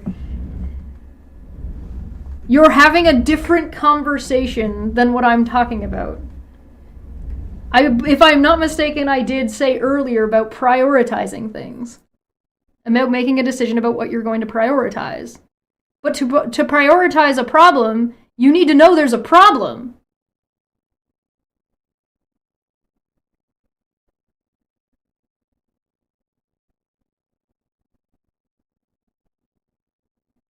What if the ship is a whole and it's on fire? Now what do we do? In my ship example, you instantly said we don't care what the cause of the hole was. Correct, because that's not what I was talking about. I wasn't talking about cost-benefit analysis. I know you're joking. Use the water from the hole to put out the fire. So hook up a fucking hose to the hole and then fucking put your thumb on the hose at other hose end and use that, right? Yeah, it's because you're talking about something different than what I'm discussing. If you want to talk about prioritization and cost-benefit analysis, the answer to that is what we already talked about, which is you have different teams working on different things, right? You deal with the emergency situation in front of you, and your other half of your team goes and works on figuring out what the fuck went on to make sure this doesn't happen. If you want a really good example of this, Chernobyl. Chernobyl is a fantastic example of this, right? So Jumbo, how much do you know about Chernobyl? And what happened? And, what they did and how, tell me what you know about Chernobyl.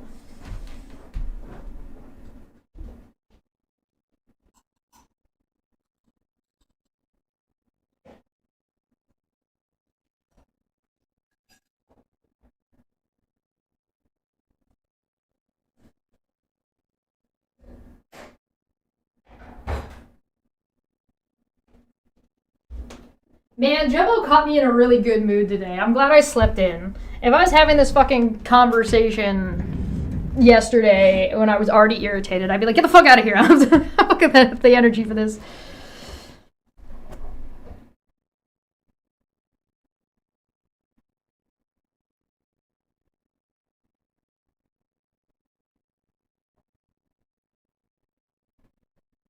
What we're saying is the cause of the fire and the cause of the hole aren't important, and you've just demonstrated that. Yeah, it's it doesn't mean it's not valuable information, right? Yeah, sure.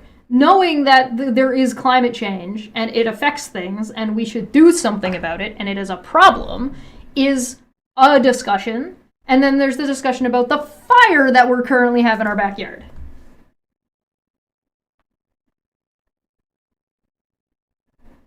It doesn't matter whether or not the people that are putting through the fucking solution to the fire believe that climate change caused the fire.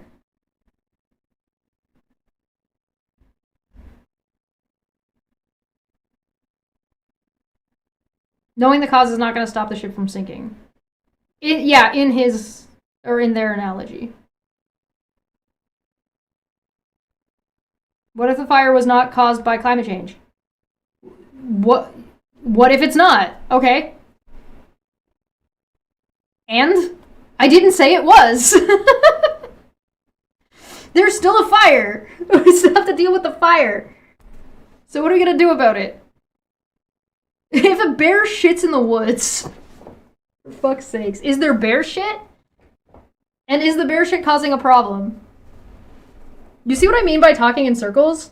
The concept, my guy. The concept. Stop getting stuck in coming up with like hypotheticals and the issues within the hypothetical. The hypothetical is there as a demonstration, right? It's just an example.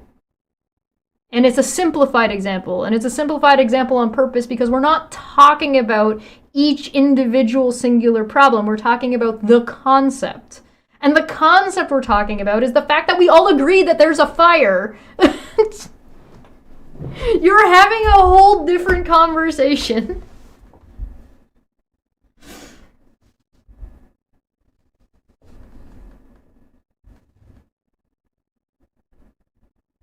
I'm gonna roleplay Chernobyl fire. It wasn't caused by climate change. That sucks. Guess I'll put it out myself.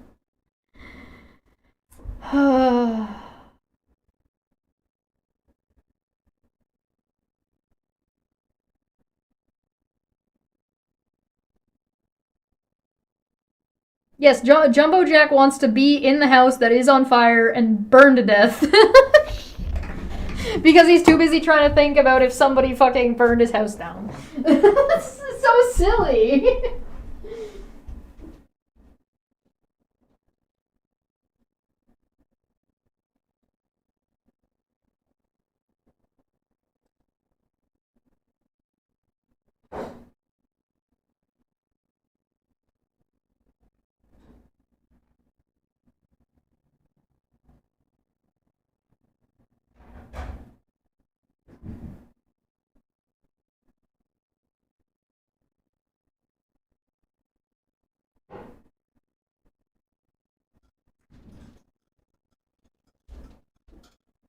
Alright guys, I have an emergency. I'm running out of tea. And now I need to elect somebody to solve my problem. Give me your best solutions. What's your best solutions?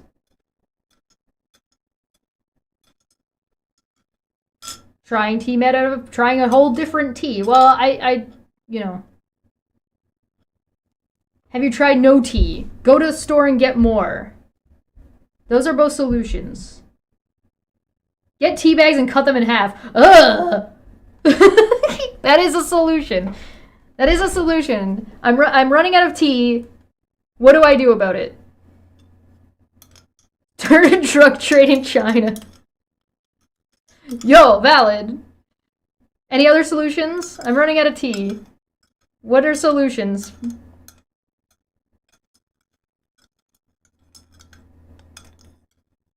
A tea emergency! Buy more tea. Do I have plants outside? There are plants outside. There is mint outside. Use that and get mint tea. Learn how to make mint tea out of things. Yeah, dry some mint leaves to make more tea. That is a valid solution. Look at what my resources are and utilize those resources. Harvest goosegrass from the garden and use that to make something that tastes like coffee. Get my roommates to go get tea. Try coffee. Valid. These are all valid solutions. Jumbo, can you think of a solution for drink booze? Valid. Go to the Asian market. Valid solution. Drink beer. Oh, you know me too well. My real solution. Send my roommate to go get beer for me to drink. I'm out of tea. I'm running out of tea. I need a solution. Need to go to the Asian market and get soju. I do need to get soju. Dapper's right. See, I told you if I said something wrong, Dapper would show up. Get soju. Stop being dependent on tea. So stop drinking tea is a solution.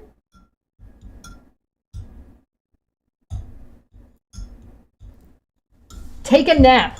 I think you'll need to commission a study. You need to know why the tea levels reach this catastrophic level, the best price at which purchasing the tea, and the best vendor from which you acquire it. It might need 3 commissions. I'm so glad you picked up on exactly what I was doing.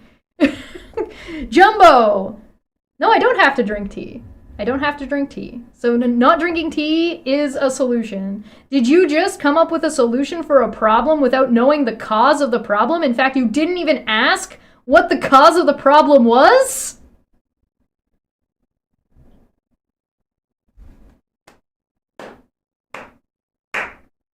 This scenario is a great analogy of what we're talking about. I need tea now. Plant a tea plant. God. Yes.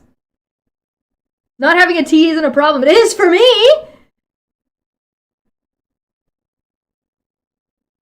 I want tea. I have no tea.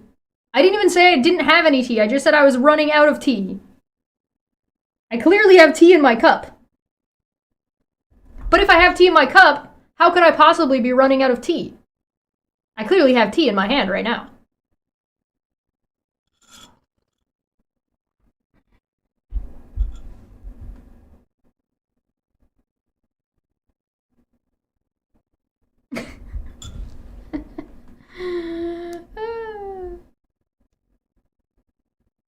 Yeah, like if we want to then decide on what solution we want to choose, we can do cost-benefit analysis to be like, well, which one do we want to do? Do we need to save money? Then maybe we don't buy more tea. And does that mean we don't drink any tea, or does that mean we shift to a different kind of tea? Yeah, we can absolutely do those things. I can only bring you coffee. The song about our love precludes me getting tea. It's true.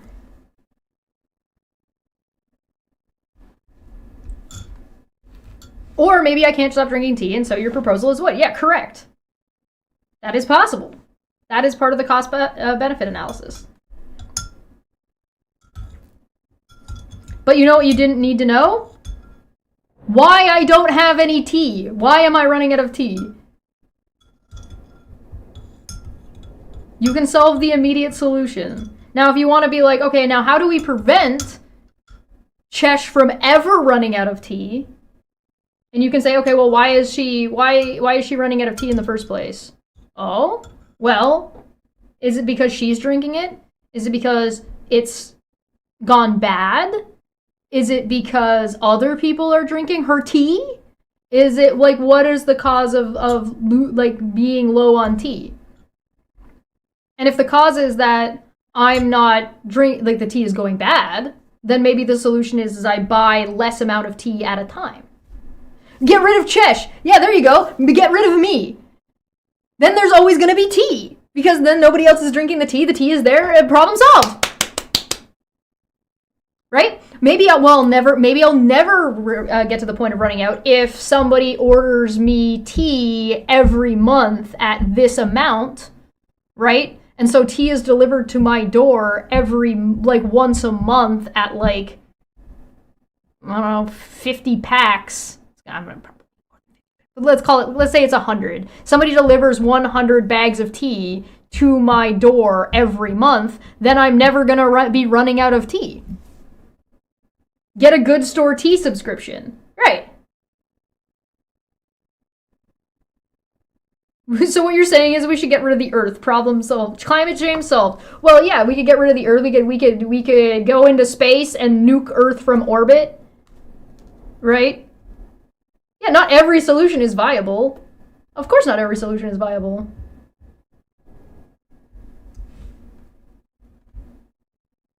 The cause we're less likely to agree on rather than the solution. Sure. Boil water, add a slice of lemon, add honey plus ginger.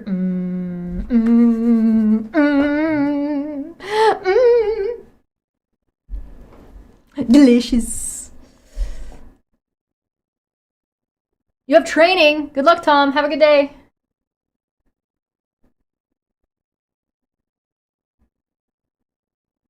Oh, I just ran out of ginger. I gotta go get more. I do have some lemon ginger tea, though.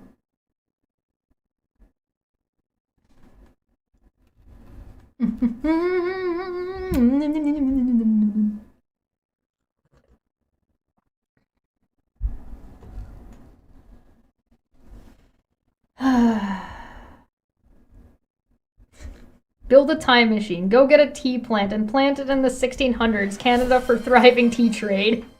Yeah, save. Yeah, unfortunately that one's not applicable right now. I'm not doing any art, so, but thank you, I appreciate that.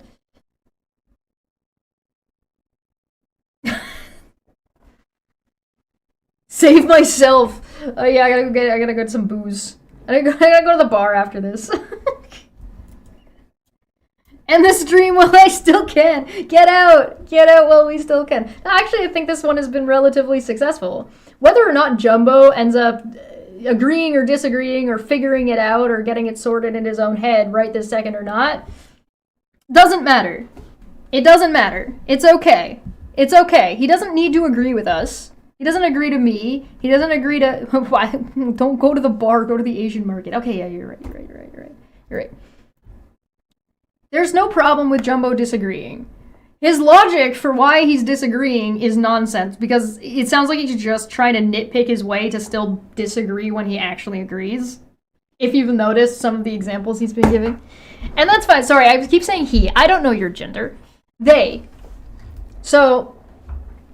Quick save your current cup of tea. Then next time you're thirsty, just press F9 to quick load and drink it again. Brother! Start the East India Company. Oh, man. Sometimes agreement isn't possible, and that's okay.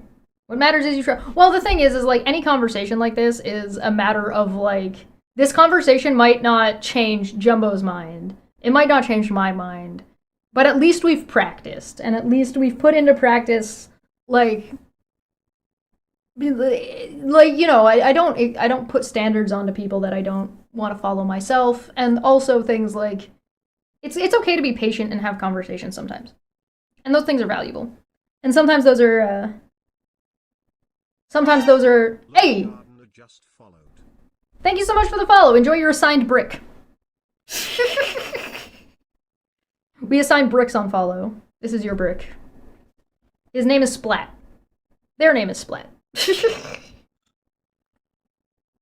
But yeah. And like sometimes people will get like something out of this conversation in the future. I've had conversations that are upwards of 6 hours. Like pulling fucking teeth with people. Being like, listen, please, I beg of you.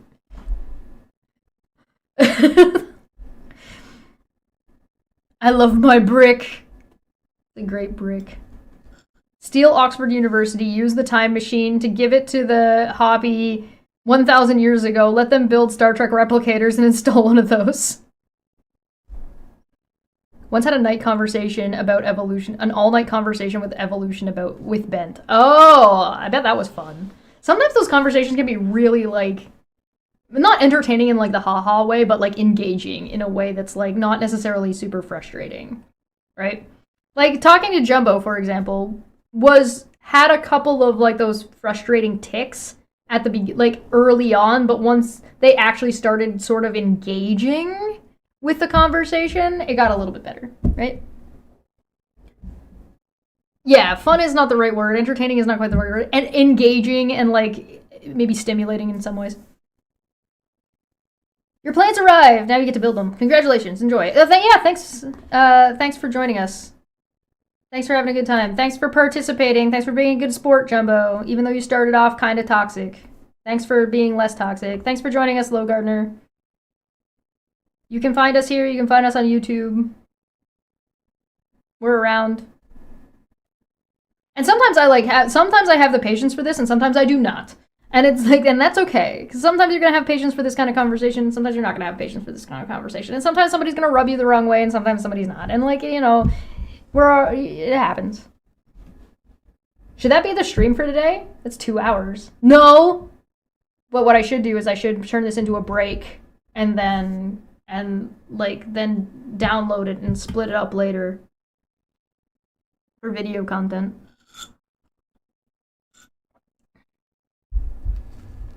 I'm so high right now, you could say, I spy with my little eye, and I would play. Yo! We should do that. Tea was almost as important as oil is today. Yeah, actually, that's a really good comparison. Actually, yeah. think that's what something that Tom was bringing up. Yeah. Red Cedar, you're 100% right. That's actually a pretty good comparison.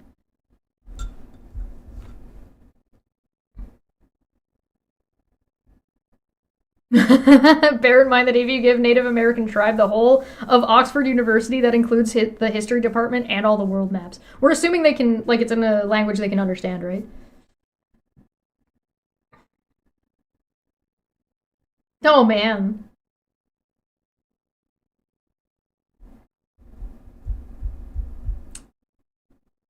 All right, let me put this on a break for like a second, and like, and then I can. So just bear with me for a second. I'm gonna put it on the brewing thing. We're gonna take a break, and then I just need like a minute of it not being anything, so I can. It's easier for me to edit later. Thank you for the stretch, and I will take that right now. Do an SCP reading right now. Right now, right this second.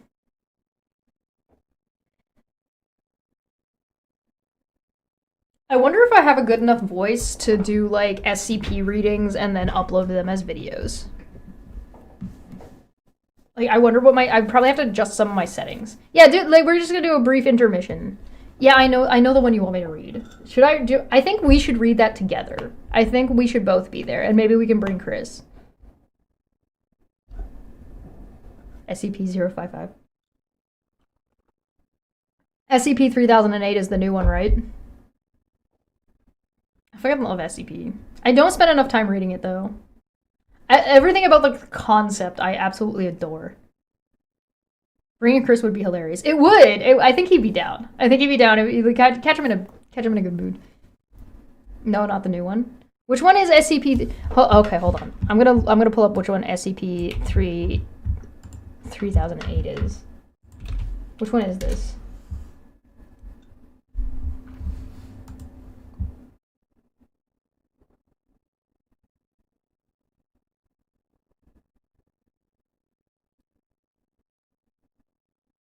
Is this the IKEA? Yes!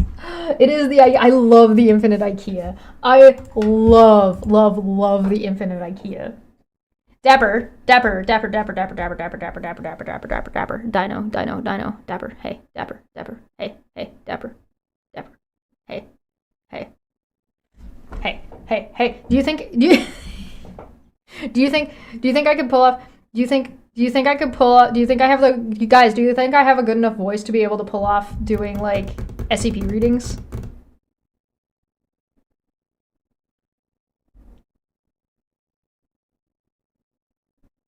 Do I?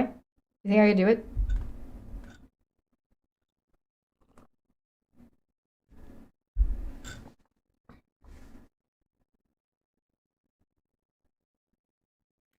Because I think, yeah, I think if Dapper is willing to work with me on it a little bit, we could produce something pretty spicy.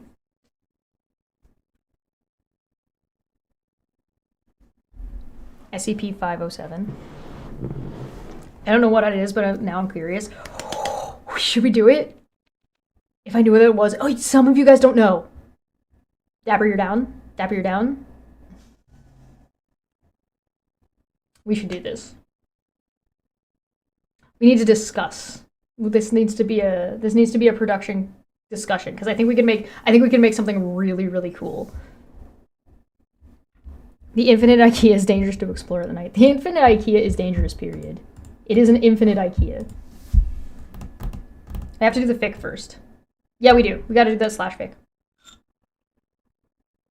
Oh, I'm hosting a debate tomorrow on Debate Hub. Flash debate, I guess. Provided the person shows up. Let me double check. This is... Hold on. Let me pull it up what the debate is.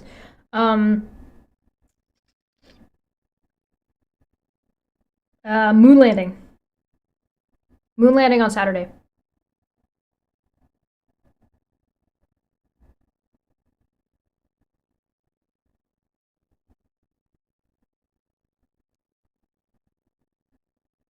So FTFE is going to come on and debate the moon landing with somebody whose name I don't know yet. It's dangerous to go alone. Take this. Hands the lightsaber. Give. Thank you. FTFE and somebody else. I don't know who the other person is yet. So for anybody who was concerned that we're not going to do enough dumpster fires on Debate Hub, there'll be dumpster fires, but they will be naturally occurring dumpster fires. Don't worry. From FTFE's description, this guy's pretty chill, so we should be like there's a legitimate conversation debate to be had. Hopefully, fingers crossed. Like having a conversation with Jumbo, right? Like we can sit and have that conversation. We have the debate. What about the moon landing is debatable? Yeah. I'm pretty sure she's going to be explaining the moon landing to somebody who thinks it's fake.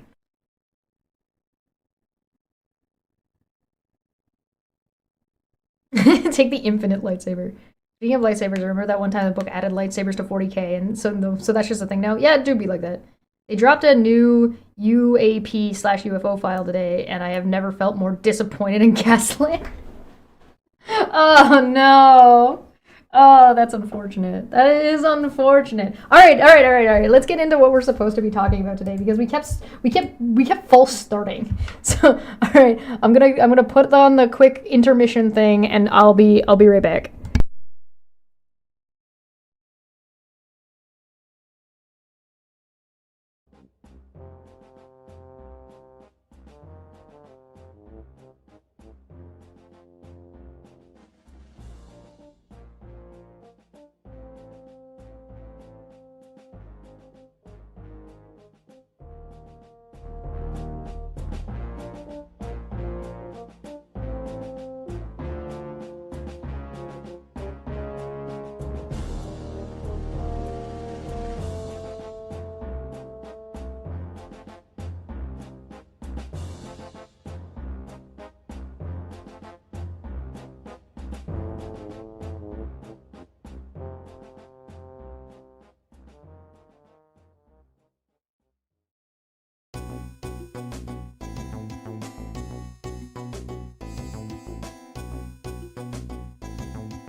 No, okay.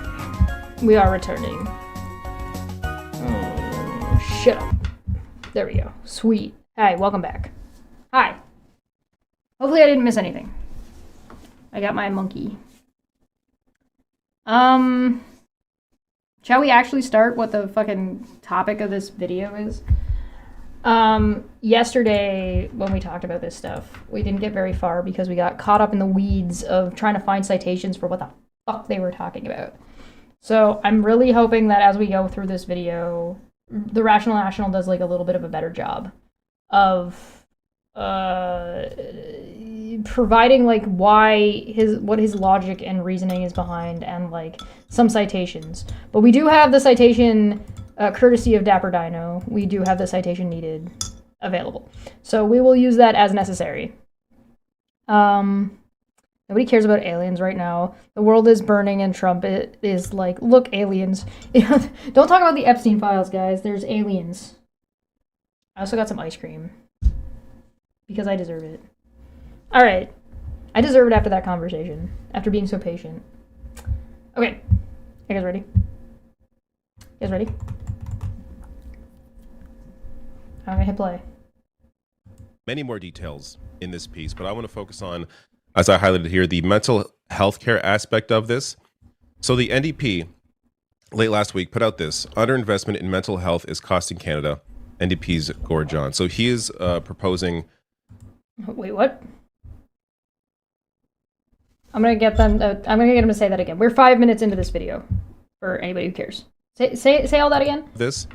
So the NDP late last week put out this: underinvestment in mental health is costing Canada. NDP's Gord John. So he is proposing, or introducing a motion urging the federal government to adopt a national target for mental health services of 12% of total healthcare spending, and to work with provinces and territories to achieve that goal. Quote, mental illness is a leading cause of disability in Canada, and it's now estimated to cost our economy $200 billion every year. Okay, so that's not new money being added, right? That's talking about a reallocation of funds that already exist. I'm not saying that's a bad thing, by the way. I'm not criticizing that right now. That's just what it says. So it's not asking for new funding. It's not asking for more funding overall. It's just asking for a reallocation of those funds. So if it's $100 that you have to work with, and that money is allocated, like this percentage goes to emergency service, this percentage goes to like healthcare workers and like this percentage goes to insurance, this percentage goes into bureaucracy, this percentage goes, right? They're asking for a change of a target of 12% of total healthcare spending, which would be on 100 would be $12. Just so that we understand what the numbers we're talking about is. Ice cream is reliable. Listen, if there's anything that's reliable in life, it's two things: money and ice cream.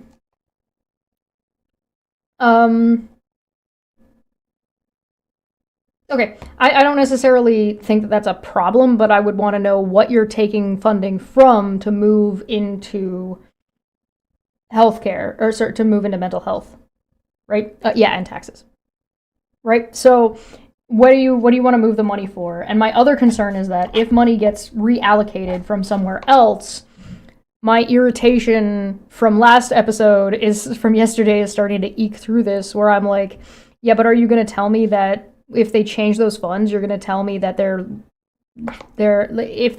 let's pretend it's just like a 1-to-1 ratio, right? And let's pretend there's like, let's say it's just all other healthcare services and then mental health care services. You want mental health care services to jump from, let's call it 5% to 12%, or let's call it 10% to 12%. So it's a smaller jump, right? It's 2% change. Are you then going to say that the liberals have shrunk healthcare services by 2%? That's where my irritation comes from, right? We're going to push military? Maybe. All right, anyway. I just wanted to make sure we knew what we were talking about. I'm not criticizing this right now. I don't necessarily think this is a bad thing. Where are you going to shift the money from? First, I want to point out. Yeah. I don't normally directly quote the party websites because, I want to be clear. I don't work for the NDP. I'm not associated with the NDP in any way.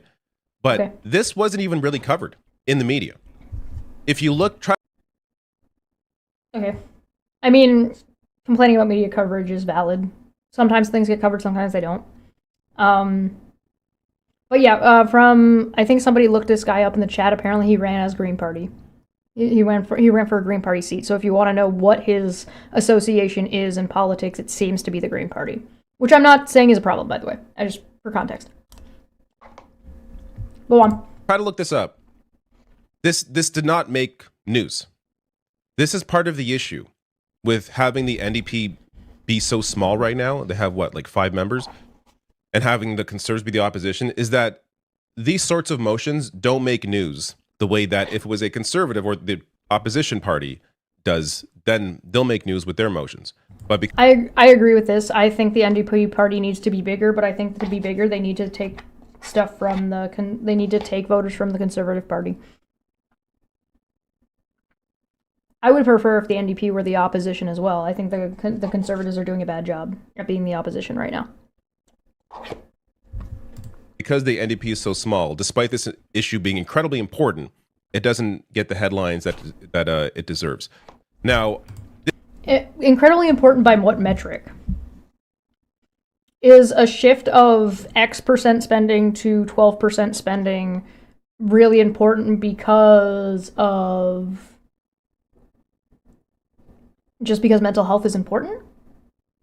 I mean, I think mental health is important, but that doesn't necessarily mean it needs a higher percentage of money, right? And again, where are you going to take that money from if you're just saying you want to make a percentage change?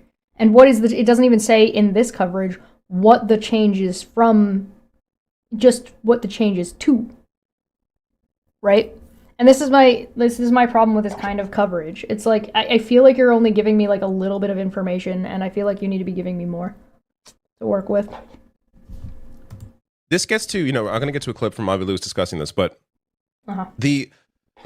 this idea. You have a clip of him talking about it? Is it going to be on mainstream media? Guys.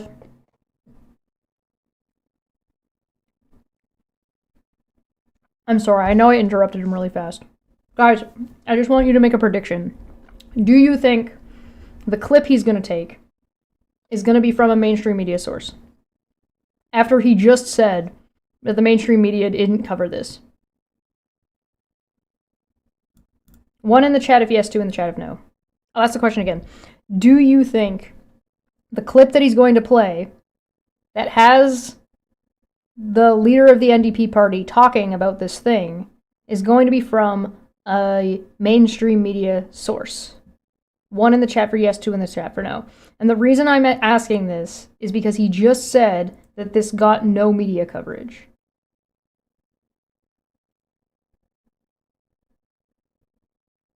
One in the chat for yes, 2 in the chat for no. That, we don't have the money. But let's just putting aside, say you don't care about the mental health of people. Let's say all you care about is saving money. That's your main concern. The government needs to save more money, needs to stop spending money. We save more money by investing into something like healthcare, into, in this case, mental health care. That benefits us in the long run. We are losing money by not taking care of this major issue. So, I mean, I likely agree with that, but I want you to give me a source and a citation.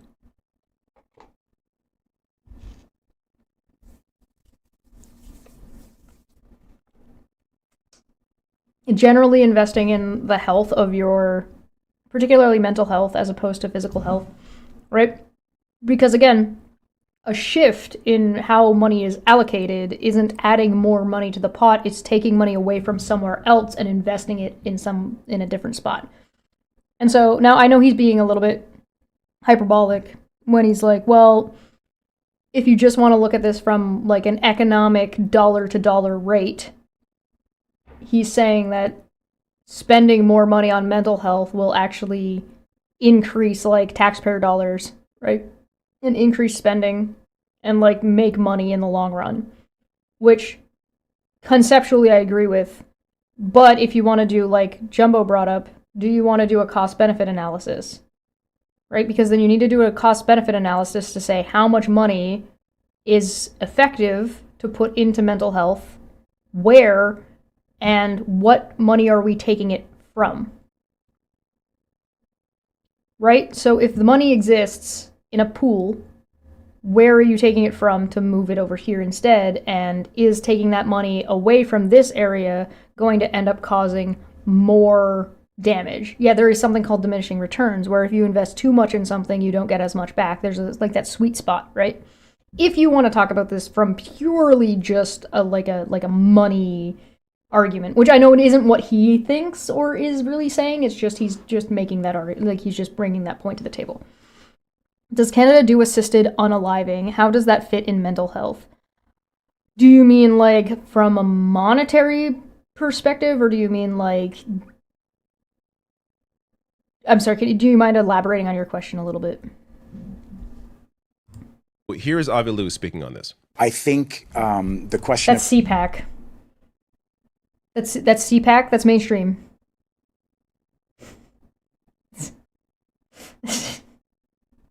CPAC is available like everywhere. All right. Go on. Made in Canada has been it's the oh my god, wow, they are talking about MAID. Holy shit. Bonzig, did you know they were going to be talking about MAID? Did you know what this was? Holy shit. Hey Al, what's going on? Did you not get the notification again? Yo, okay, so for anybody who doesn't know what MAID is, we talked about that a lot when we were covering Joe Rogan. MAID is assisted unaliving. Yeah. So does assisted unaliving fit into mental health care? And does that turn a profit? Or does that like make money or lose money? Yeah, I know you were here at the beginning. I figured you were gone for a bit. Yeah.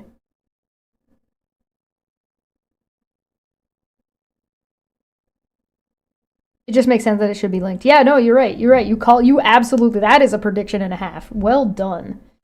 Does it turn a profit? Yeah, he's coming at this from the perspective of like, does MAID,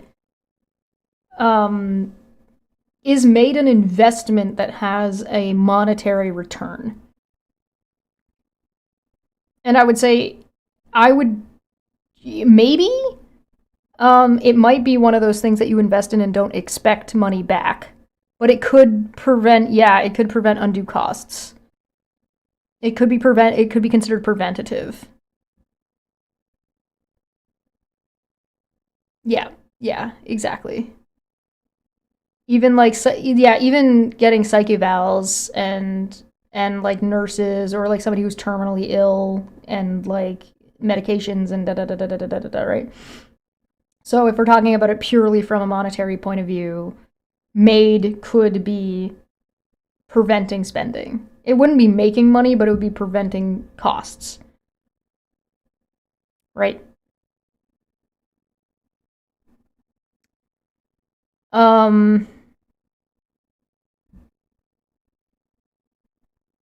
Should we do it regardless? I think so.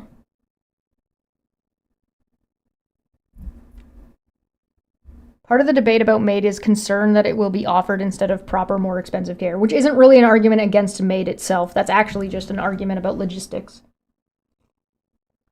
And how it functions in practice, and whether or not there's like proper regulatory steps, right? So if there's proper regulatory steps, then the concern is mitigated. So that's not really a good point, or like it's not really a good argument, I should say.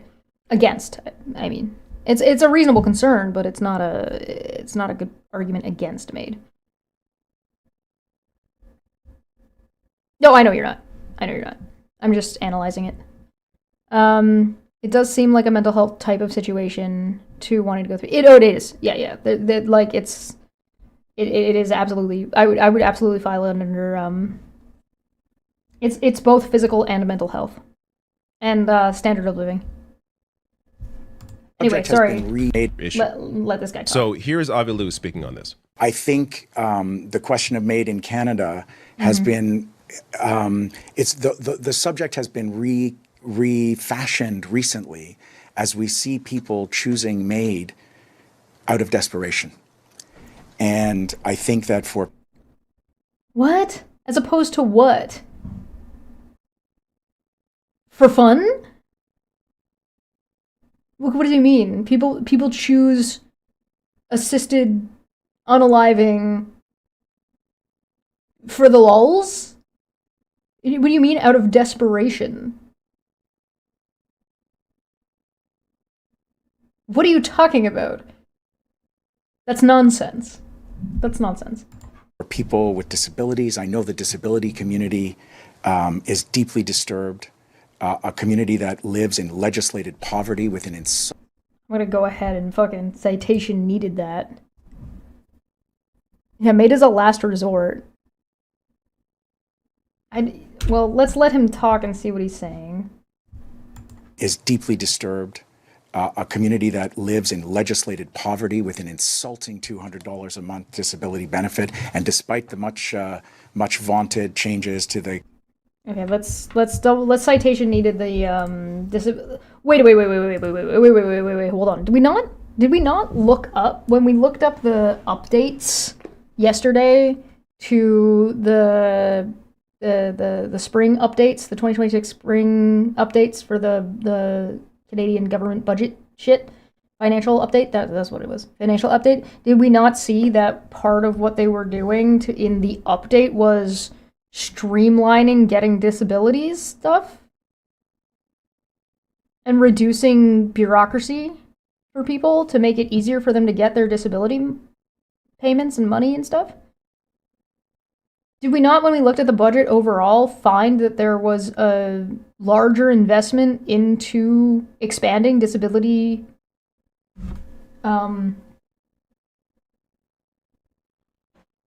accessibility and total amounts?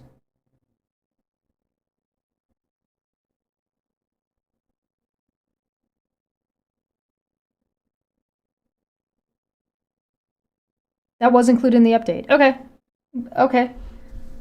So, I don't know how... It seems like this is a mixed application of information. It seems like he's taking...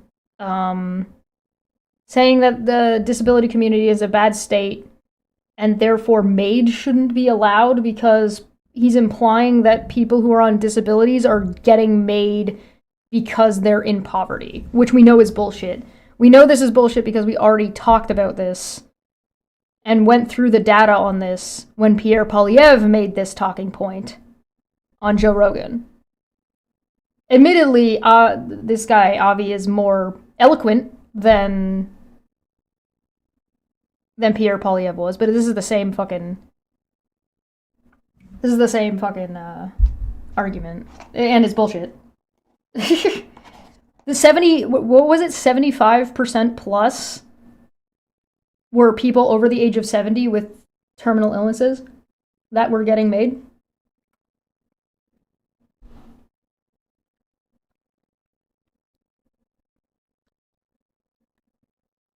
I did a video on it if you want to see it. So I'm going to go back to my criticism from yesterday and say, if you're going to say that Mark Carney is a conservative and criticize him for being a conservative, you're going to be better off showing things that Mark Carney is saying and doing that make him seem like a conservative, instead of showing what somebody else is saying about either Mark Carney or about whatever. Like, you want to do a one-to-one comparison. And unfortunately, I don't think it really goes to your argument that Mark Carney is actually just a conservative by putting the NDP guy saying the exact same argument that Pierre Poilievre made on Joe Rogan. Because that just makes him sound like the opposition Conservative Party instead of like his own guy. Remember Joe said little kids or a 20-year-old or something? Yeah, Joe Rogan brought up a kid who was denied assisted suicide, and he called them a kid, but they were like 23 or something like that. I went and I found the story. I posted it in the community tab if you wanted to go look at it.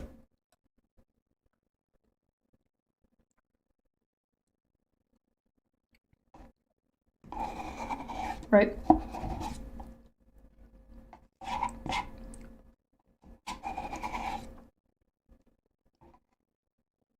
Not young people being recommended MAID.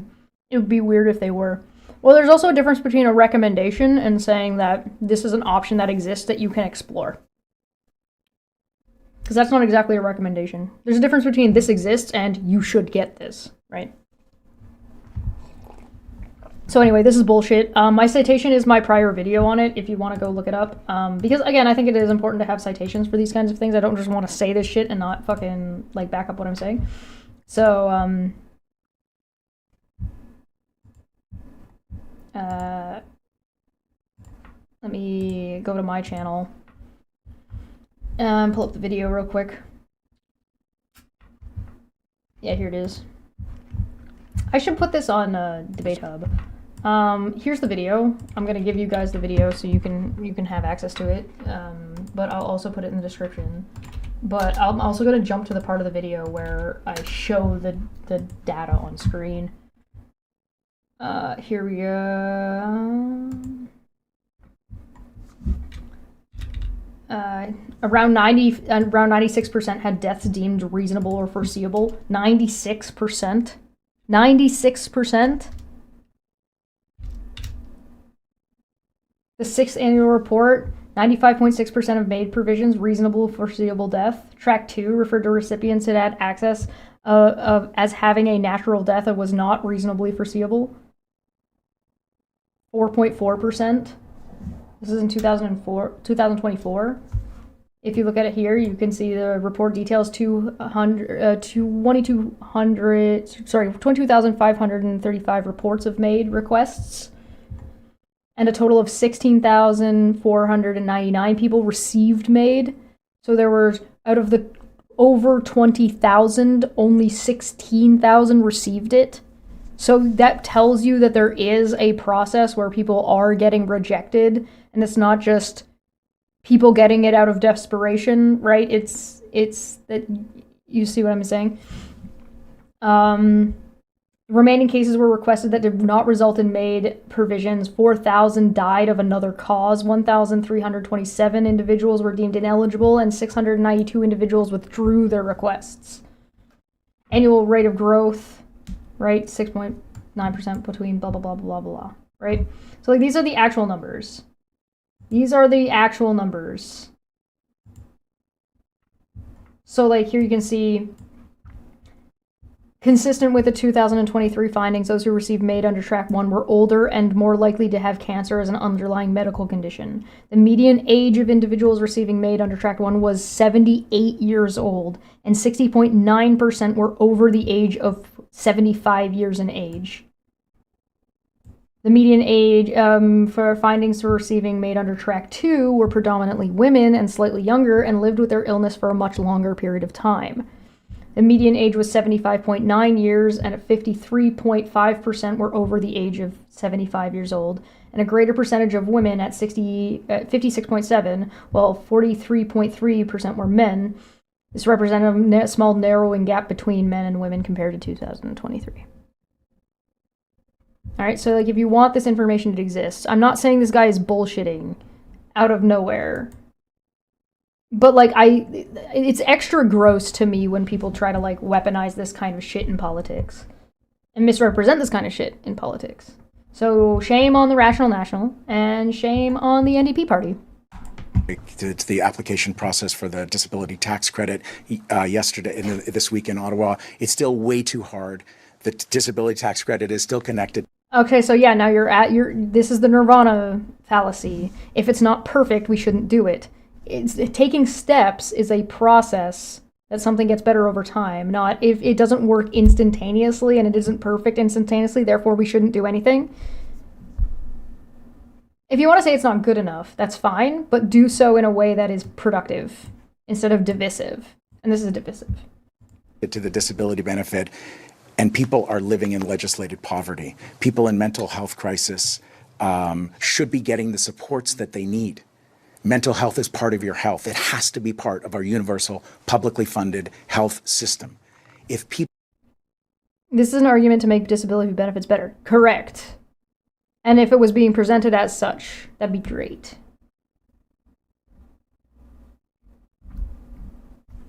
People are choosing to die because they can't get supports that they need in life. That is not true. That is literally not what any of these numbers say. That is not what any of the studies say. That is not a true thing. That is made up bullshit and fear-mongering. This is what I mean when I say this would be great if this was an argument being made to make disability benefits better. It's not. That's not how this is being presented. If it's a good reason, it's a good argument if it were being applied to that.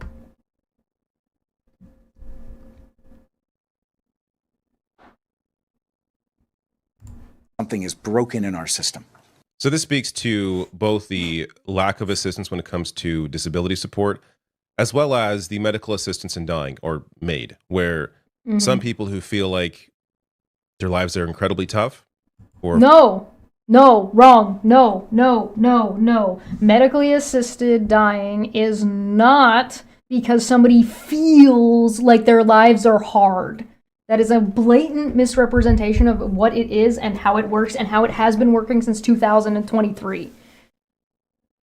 Again, Dapper makes a good point. This is there are parts of this that are a good argument for why they're not saying why disability stuff is not really good or needs to be better, except for that they think this $200 is not enough, which I don't think is actually accurate or representative in a correct way. Because we're going to have the citation needed that $200 benefit thing. Or if you want disability benefits to be more accessible, that's fine. But you should not be dragging MAID into this and then just throwing and weaponizing people who are disabled and speaking for them on behalf of something that doesn't apply. So no, MAID is not... people feel like their lives are hard. That is a gross misrepresentation. For a variety of medical reasons, choose assisted dying instead of living their lives because of the system, at least partially. This is not like, it's interesting to me to listen to like somebody who claims, like somebody who seems to be like on the left complaining about conservatives just agreeing with a conservative talking point because their guy in orange said it. This is absolute nonsense. Because of a system that does not support them. No, that's not what's happening. It's hard to be, and when it gets to mental health, this speaks to wide variety of issues that people deal with. It's hard to be a productive and contributing member of society if your mental health isn't taken care of. This is true. That is a true fact. These are investments that improve our social fabric and our economy. Going back into the point where if all you care about is wasted money or the economy or whatever, if that's your only concern. We've already talked about this. I don't need to go into it again. Investments into healthcare, including mental health, benefits us all. Depends on the amount of money you're talking about. It depends on how much money you're talking about. More money doesn't necessarily equal more good, right? And we know this because you look at people like Elon Musk. That dude is miserable. He's falling apart. He's a wreck of a person. He is like, having more money does not help. In fact, there is actually a percentage, like you could actually crunch the math and say roughly around this amount of money will start making you miserable, because too much money is too much by definition. That's what too much means.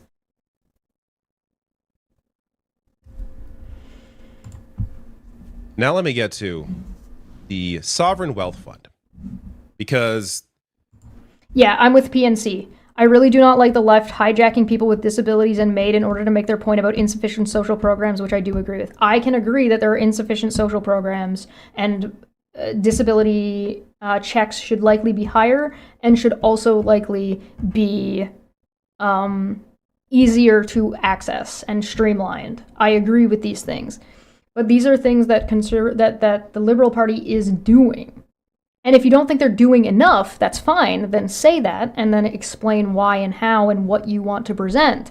Don't misrepresent disabled people and misrepresent MAID as if it is some kind of government weaponization of just killing people, which is not what it's doing, right? You can make these arguments without bullshitting me, right? You see what I'm saying? You don't need to weaponize disabled people. You don't need to fearmonger about MAID to say, hey, these people who are disabled aren't able to work and they don't have easy access to get help. So we can, here's what we can do, and we don't think they're getting enough money, so here's where we should allocate funds, and here's how much we think we should allocate. You can do that and be productive instead of misrepresenting shit and weaponizing and fear-mongering to get your point across, and being divisive in your politics instead of being productive in solving the actual problem. It's reminding me that the people that think the person that carried a baby for 8 to 9 months wants a late-term abortion. Yeah, it's the same kind of thing. No, it's easy to tell that you really think that you can't assess a person based on their behavior. Of course you can. This is also disregarding like the fucking interviews. Jesus Christ. But you do know that Elon said he was miserable, right? Like he said out loud that in an interview. He said he was lonely and miserable and does drugs.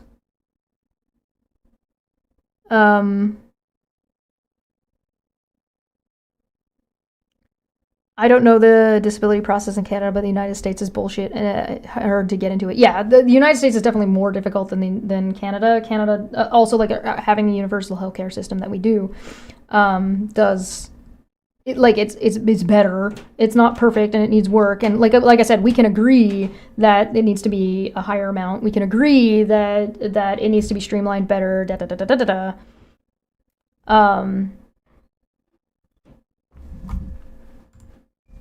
There has been a lot written about this, a lot of comparisons, like the one to Norway. Oh, we've jumped topics. We're talking about the sovereign wealth fund now. Okay. We'll get to Mark Carney's clip in a second here. But it's missing what this actually is. So CBC read here with their headline, Canada's getting a sovereign wealth fund. What are they, and how might this one work? Sovereign wealth funds are state-owned investment accounts, usually started with the country's extra money. Now, on its face, if you don't know what this actually is, it sounds... Bro, if you read the headline and the brief description and nothing else, it might sound really good or really bad. Yeah, you should probably actually fucking read the whole thing then. Sorry, I'm being flippant. I don't mean to pick on him because of this. I more mean that's a general statement. Sounds like a great idea. This is a way to invest into public infrastructure, in a way to help build our country up, maybe build more. Sorry, before he goes into this, Bonzig said in the chat, it's kind of ruthless dystopian in a way, don't you think? If the state needs or wants to cull the herd, they would have the system in place. Are you referring to MAID as that system? I want to understand what you're getting at here.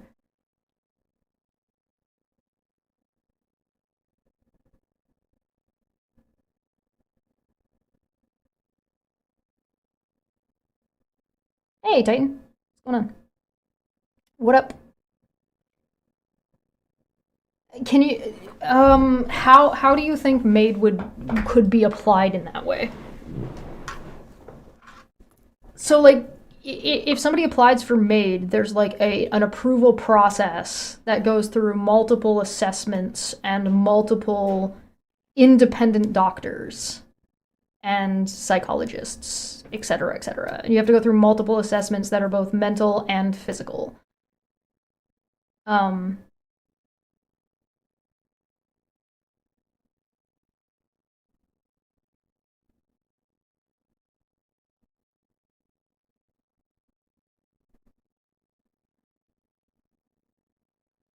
So I don't see how, if you were going to put, like, if you were going to say, like, some dystopian hypothetical system that allows you to go through and create a fucking culling system where you can like just get rid of the minority that you don't like or whatever, right?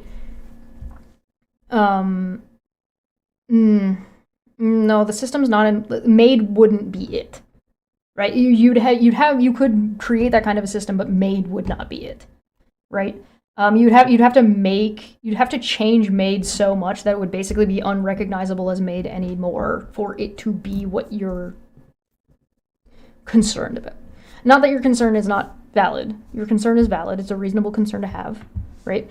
But you'd have to make so many changes to maid that it would no longer be recognizable as maid anymore. It'd be basically an entirely different system. Even if you were going to like use maid as a jumping off point, it would have to go through so many legislative and legal changes in Canada.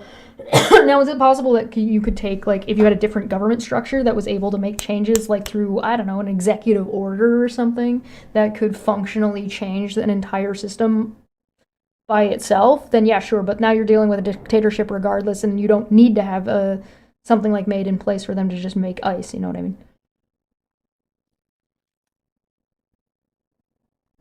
Yeah, you'd have to have an entirely different. PNC is correct. Like, you'd have to have an entirely different government structure for maid to be able to be weaponized and changed in that way. And again, it'd be so different that it'd be unrecognizable as maid, and it would be an entirely different government system.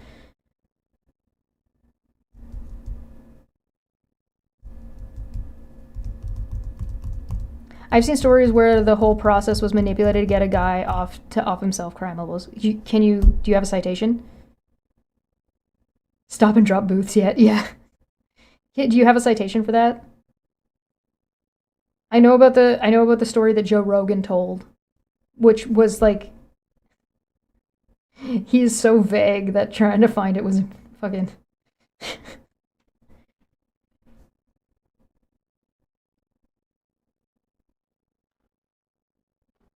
Quote, this criterion is defined in the criminal code by way of three components: a serious and incurable illness, disease, or disability, an advanced state of irreversible decline in capability, and enduring and intolerable suffering that cannot be relieved by means acceptable to the person. Yes. Yeah, get the source. Take your time. I'm not trying to rush you or anything. Lego plants.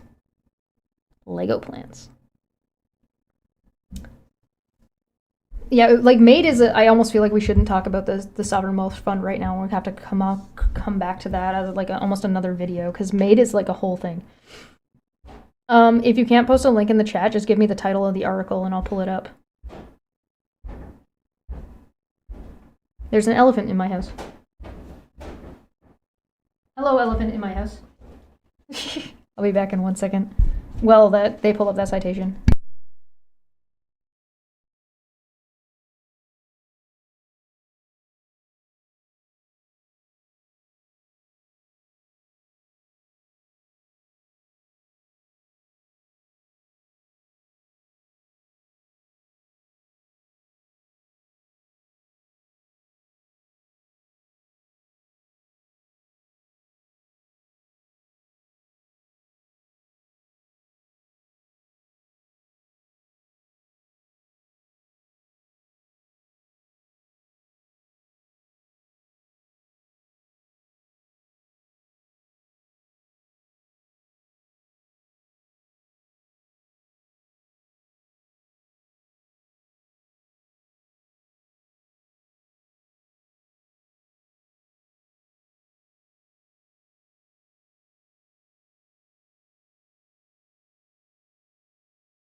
Wahoo! Okay.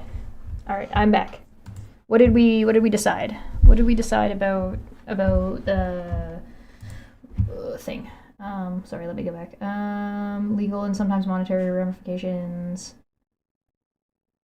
Woman had a syndrome to be allergic or sensitive to a lot of chemicals and couldn't afford the special housing situation that allowed her safely and comfort to be used as an example. Yeah, that could be.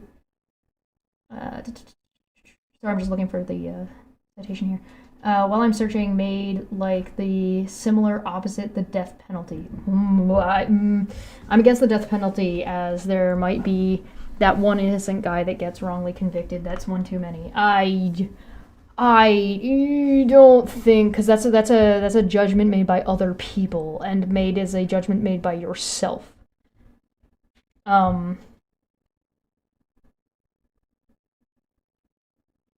Oh, poinsettias. Poinsettias are pretty. Hope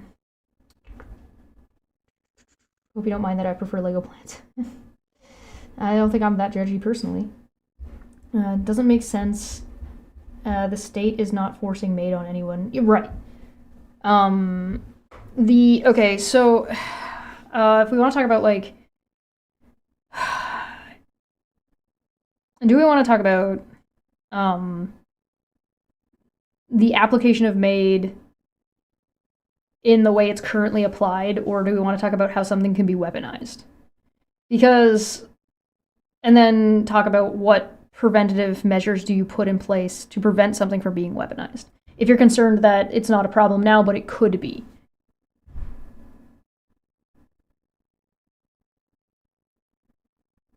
Right?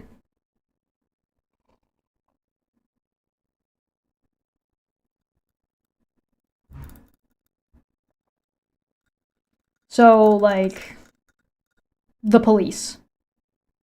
If the police are used to weaponize against a minority, what preventative measures do you not have police?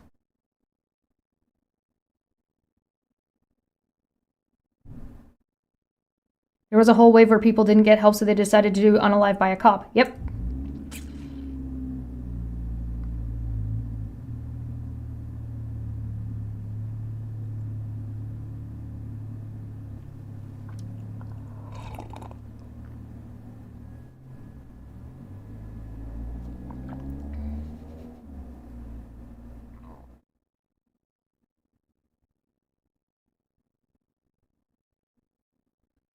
Alan Nicholas. I'm guessing that's the citation that we're looking at.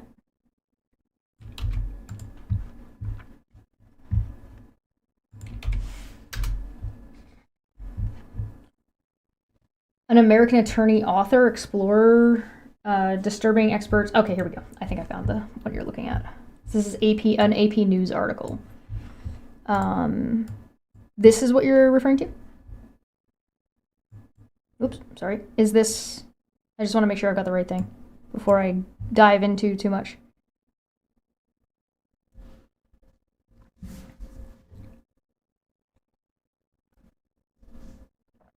Saying that the help needs to be more accessible and better is not an argument against MAID, by the way. Ooh, did you? Ooh. Ooh. Links, you say? Community stream talk. Thank you for telling me where you put it. Assisted suicide of Sophia. Perfect, thanks. I'll have that pulled up as well. Whether there or not there's many of these examples is not... I just want to make sure I have this as what you're referring to. Don't worry about quantity for now. We can talk about that more as we go.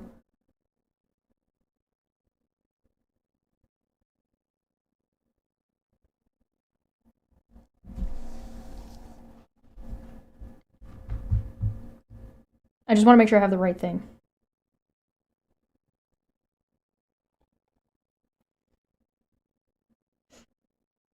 All right. Yeah, okay. Perfect. Yeah, there's a delay, so don't worry too much about it. Toronto AP. This is from August 11th, 2022 is when this article is from. It says, Alan Nicholas has had a history of depression. I think I've read this one before. Alan Nicholas had a history of depression and other medical issues, but none were life-threatening. Depression is life-threatening, so that's just incorrect. Depression is definitively life-threatening, but okay. Calling depression not life-threatening is kind of fucking cracked.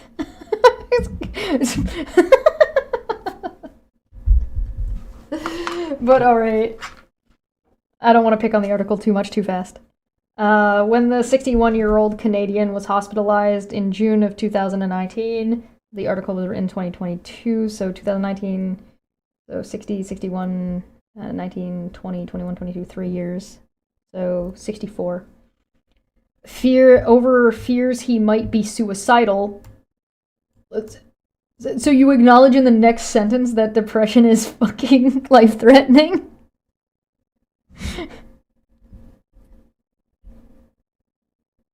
Oh, no. This is how misinformation happens. This is how people get the wrong fucking idea about shit. He asked his brother to bust him out as soon as possible. Okay. Well, let's get through the article. Yeah, this says, you'll notice that it says, they said none were life-threatening. Oh, according to whom? Within a month, Nicholas submitted a request to be euthanized, and he was killed despite concerns raised by his family and a nurse practitioner. His application for euthanasia listed only one health condition as the reason for his request to die: hearing loss. Okay. Nicholas's family reported the case to the police and health authorities, arguing that he lacked the capacity to understand the process and was not suffering unbearably. So, not according to Nicholas, but according to Nicholas's family. We're talking about MAID and assisted suicide in Canada.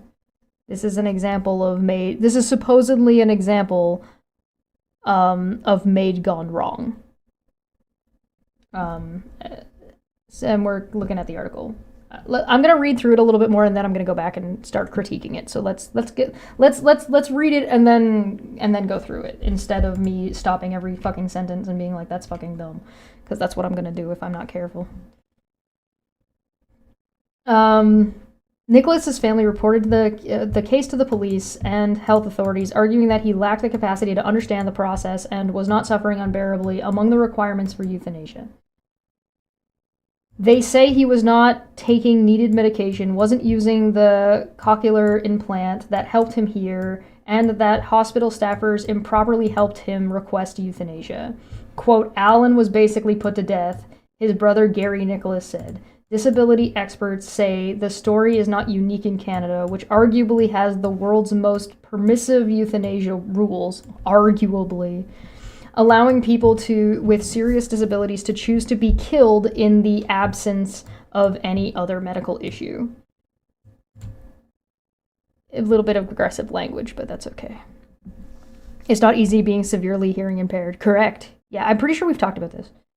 Many Canadians support euthanasia, and the advocacy group Dying with Dignity says the procedure is, quote, driven by compassion, an end to suffering and discrimination, and desire for personal autonomy, end quote. But human rights activists say the country's regulations lack necessary safeguards, devalue the lives of disabled people, and are prompting doctors and health workers to suggest the procedure to those who might not otherwise consider it. Equally troubling, advocates say, are instances in which people have sought to be killed because they weren't getting adequate government support to live. Canada is set to expand euthanasia access next year, but these advocates say the system warrants further scrutiny now. Euthanasia, quote, cannot be a default for Canada's failure to fulfill its human rights obligations, said Marie-Claude Landry, the head of its Human Rights Commission. Landry said she shares the, quote, grave concern voiced last year by 3 UN human rights experts who wrote that Canada's euthanasia law appear to violate the agency's Universal Declaration of Human Rights. They said the law had a, quote, discriminatory impact on disabled people and was inconsistent with Canada's obligations to uphold international human rights standards. Tim Stanton Director of the Canadian Institute for Inclusion and Citizenship at the University of British Columbia, described Canada's law as, quote, probably the biggest existential threat to disabled people since Nazis' program in Germany of the 1930s. That sounds a little bit hyperbolic. During his recent trip to Canada, Pope Francis blasted what he has labeled the cultural waste that considers elderly and disabled people disposable. Quote, we need to learn how to listen to the pain. That is some fucking... What's her name? Saint fucking Teresa? Mother Teresa? That's some Mother Teresa shit. Sit there and suffer so we can listen to you suffer so we can contemplate God. Ugh. Sheesh.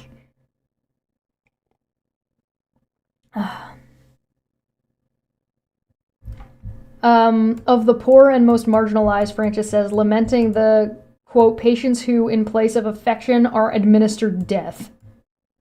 What? That's, okay. Canada prides itself on being liberal and accepting, said David Jones, director of the Anscombe Bioethics Center in Britain, quote, but what's happening with euthanasia suggests there may be a darker side. Euthanasia, where doctors use drugs to kill patients, is legal in several countries: Belgium, Canada, Colombia, Luxembourg, Netherlands, New Zealand, and Spain, plus several states in Australia. Other jurisdictions, including several U.S. states, permit assisted suicide in which patients take a lethal drug themselves, typically in a drink prescribed by a doctor. In Canada, the two options are referred to as medical assistance in dying. Though more than 99.9% of such deaths are euthanasia, there are more than 10,000 deaths by euthanasia last year, an increase of almost one-third from the previous year. And yeah, we looked at the numbers too. 2023 and 2024 was the sixth annual review that I showed you on screen already. Canada's road to allowing euthanasia began in 2015 when the highest court declared that outlawing assisted suicide deprived people of their dignity and autonomy and gave national leaders a year to draft legislation. The resulting 2016 law legalized both euthanasia and assisted suicide for people aged 18 and over, provided they met certain conditions. They had to have a serious condition, disease, or disability that was in an advanced, irreversible state of decline and enduring, quote, unbearable physical or mental suffering that cannot be relieved under conditions that patients consider acceptable. Their death also had to be, quote, reasonably foreseeable in track 1, but not in track 2. And the request for euthanasia had to be approved by at least 2 physicians. Those 2 physicians had to be independent physicians, by the way, not just 2. You can't get like 2 physicians at the same hospital. You have to get independent ones, which takes time. The law was later amended to allow people who were not terminally ill to choose death, signifying the broadening of the number of eligible people. Critics say that change removed a key safeguard aimed at protecting people with potentially years or decades left to live. And now we're back to the same criticism that I had for Pierre Poilievre and Joe Rogan when I said, you want somebody to live for an extra 10 years with cancer in a debilitated state where they have like next to zero quality of life. Let me grab this real quick. And I will pull it up over here as we continue this article, which we are almost... Oh my god, I have to download the PDF. Fuck. I don't want to download the PDF. I don't want.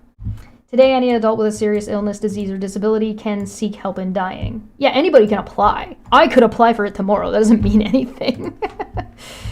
If not everybody could apply, then it wouldn't be accessible. It needs to be something that's accessible. Canada's Health Minister Jean-Yves Delos said the country's euthanasia law, quote, recognizes the rights of all persons, ellipses, as well as the inherent and equal value of every life, end quote.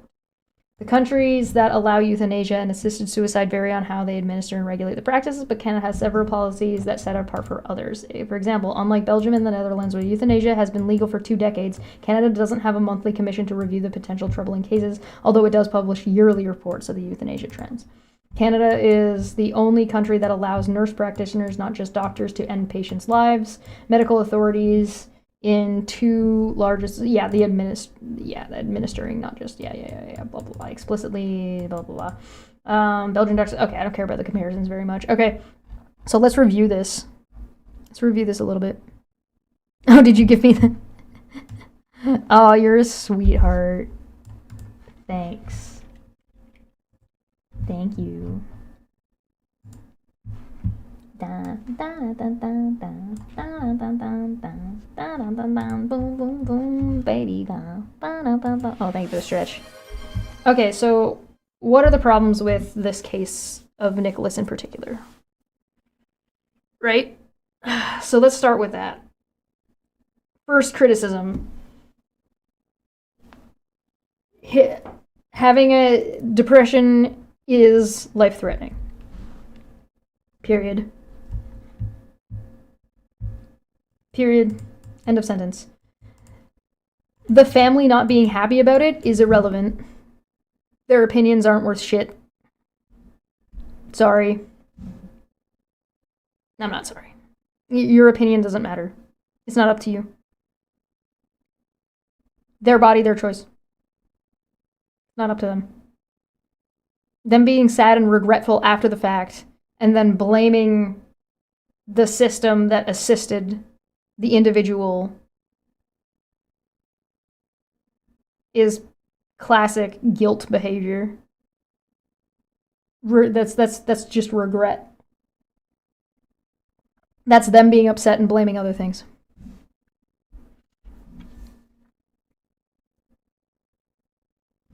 Clearly his nurse practitioner shouldn't have murdered him. Oh wait, that didn't happen because of all the safeguards, right? When the 61-year-old Canadian was hospitalized in June 2019 over fears he might be suicidal, he asked his brother to bust him out as soon as possible. Do you know what that means in this context? Oh yeah, Borg. Sorry, if I seem a little bit low energy, it's because I am. I am trying to bring it down a little bit so I can save my voice for other streams and doing more. But at the same time, I've been edging I've been edging burnout. So presumably this quote came from the brother, right? But what does busting him out mean in this context?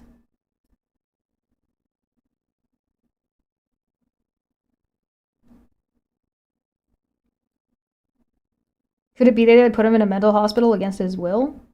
Well, if you notice, he was hospitalized over fears he might be suicidal, and he didn't want to be in there. That didn't mean he wasn't suicidal anymore. It means that he didn't want to be in a place that prevented him from committing suicide.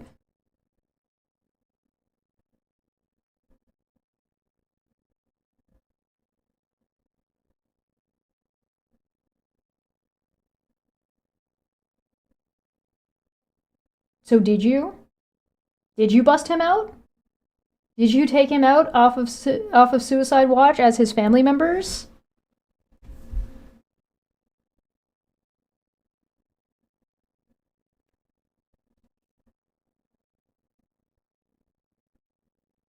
Who submitted him to the hospital in the first place? Do you see the number of holes in the way this is being presented already? It's almost like this isn't a story about this guy. It's almost like this is something that happened. The family complained, and now it's being weaponized as a way to criticize something in a way that with inappropriate criticism.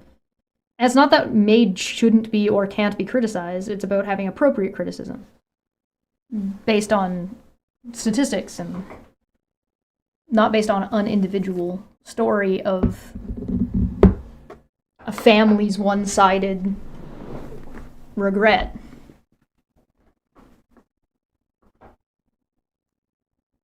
You see what I'm getting at already? Just in the first paragraph? MAID isn't error-proof, right? And being error-proof is not, like... Again, we're back to the Nirvana fallacy. MAID isn't going to be perfect. But some of those things you're never going to know. Well, what if that person did live another 2 years? I don't fucking know. They didn't want to be here.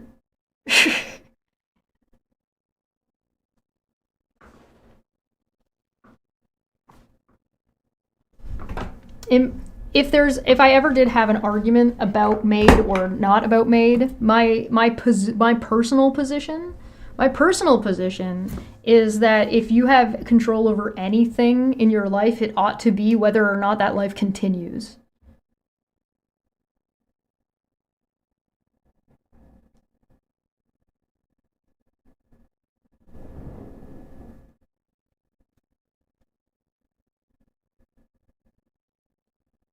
It says it happened. Say it happens. Oh, sorry. Say it happens a few times every year. That would be 5 people on over 10,000 people. Yeah. So let's say, okay, so within a month, Nicholas submitted a request to be euthanized, and he was killed. Within a month of what? And how long did it take for him to get euthanized? Do you notice how this article is specifically vague? You see what I'm saying?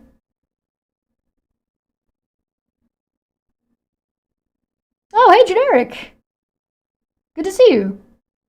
What's going on, my man?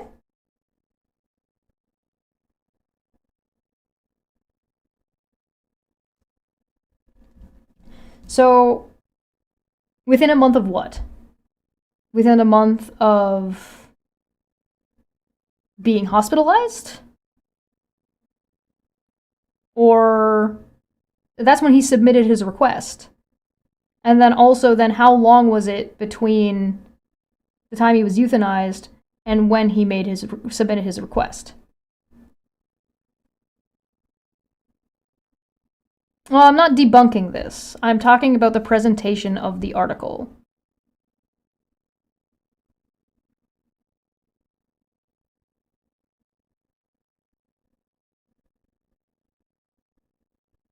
Right?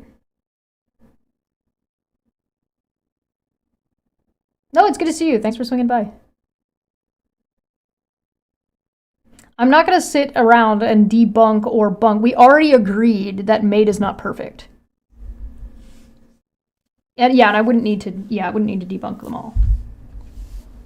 This article is so loaded against a reasonable interpretation. Yeah, exactly. That's what I'm getting at.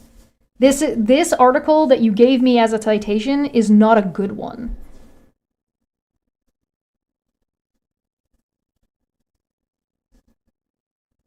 The death penalty and MAID are 2 different things. We already made one incredibly delineating thing between those 2 different things. There are 2 different things. You're comparing apples and oranges. The death penalty is something done to you and enforced onto you. MAID is something that assists you to do something you want. 2 different things.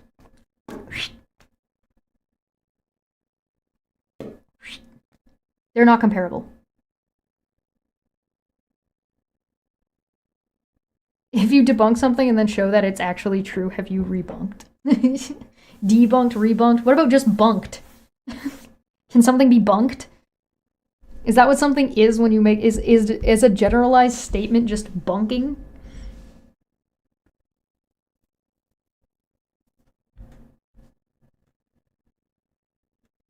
And here you'll notice, look, after this it says, despite concerns raised by his family and a nurse practitioner. Yeah, his family doesn't get to decide his life for him.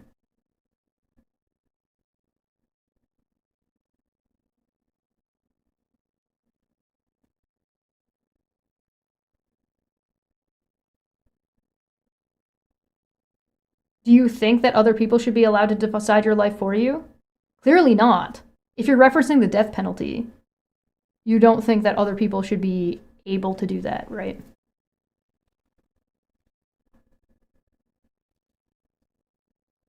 Debunk. If a person has a choice, it's their choice. Kind of simple. Yeah, it's pretty straightforward. A nurse practitioner isn't even a nurse. So yeah, a nurse practitioner, like in this context, let me double check.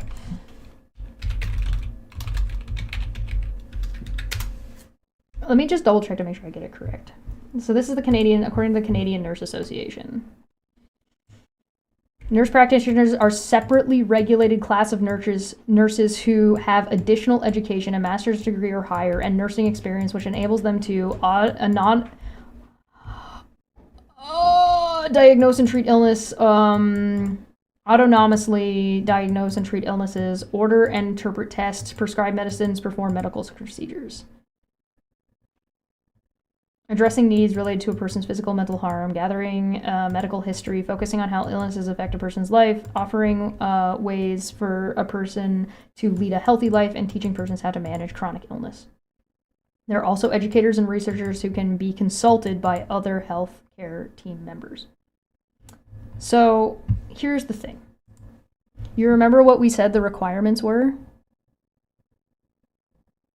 You remember that we said that the requirements were 2 independent professionals?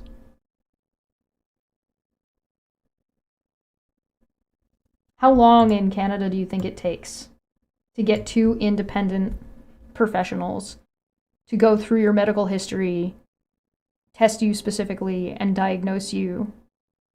Again, it has to be independent. How long do you think that takes on average?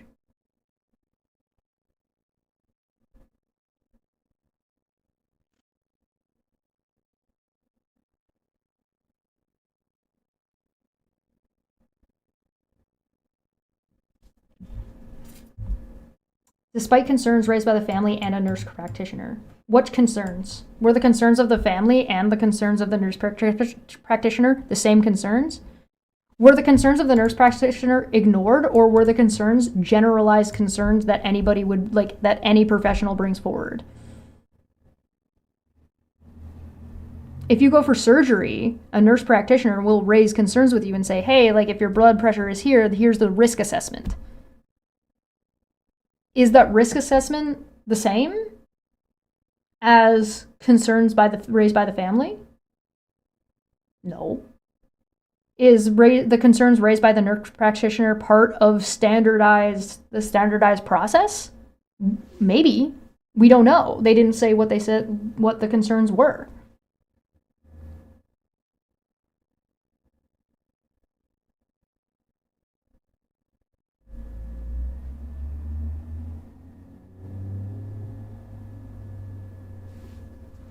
His application for euthanasia listed only one health condition as the reason for his request to die, hearing loss. Okay, and?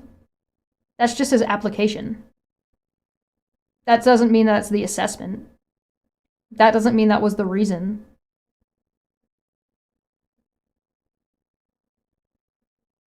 That means that's just what he put on his application. That doesn't mean anything.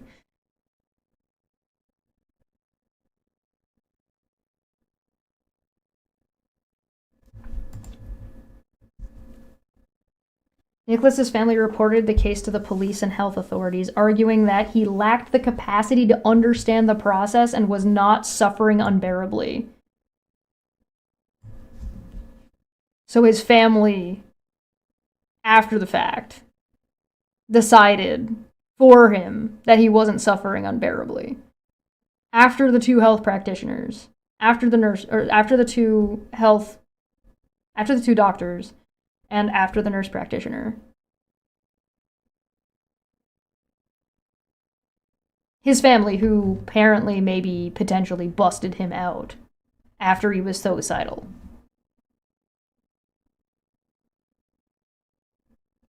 What does this mean? Bonzig, what does this mean to you? Just the highlighted part.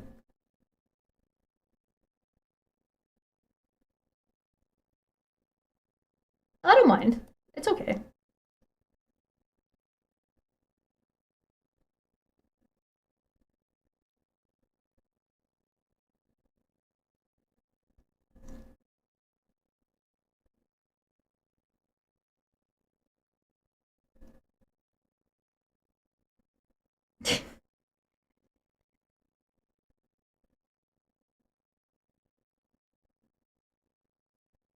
Whether they're stoned or not, I want to know what their thoughts are on this. They can change their mind later. I'm not in a hurry.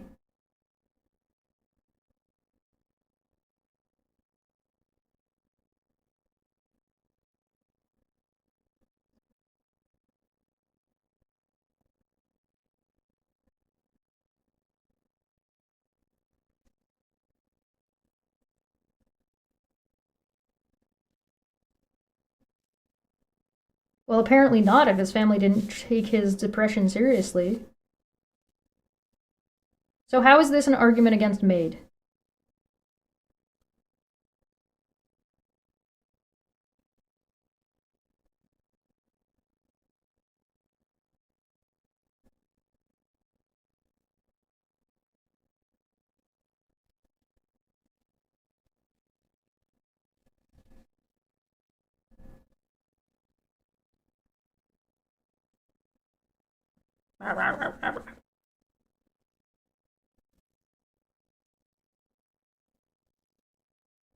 I bet they minimized his conditions while he was alive and didn't ever listen to him. It kind of listen. That is an all too common story, unfortunately.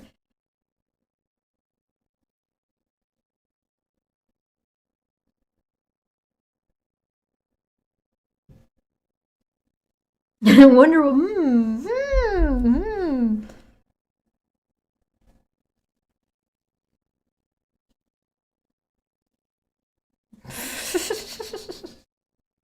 So, but how is this an argument against MAID? I don't think this is an argument against MAID. This is MAID working as intended.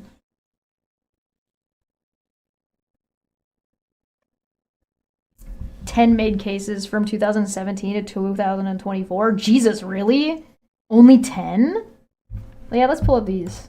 Assisted suicide of Sophia. Sophia, born 1970 or 1971, died in February of 2022. Was the pseudonym for a 51-year-old Canadian woman who sought and received medical assistance in dying MAID to end her life in 2022 after failing to find housing free from tobacco smoke and other alleged environmental triggers of her multiple chemical sensitivity or MCS syndrome.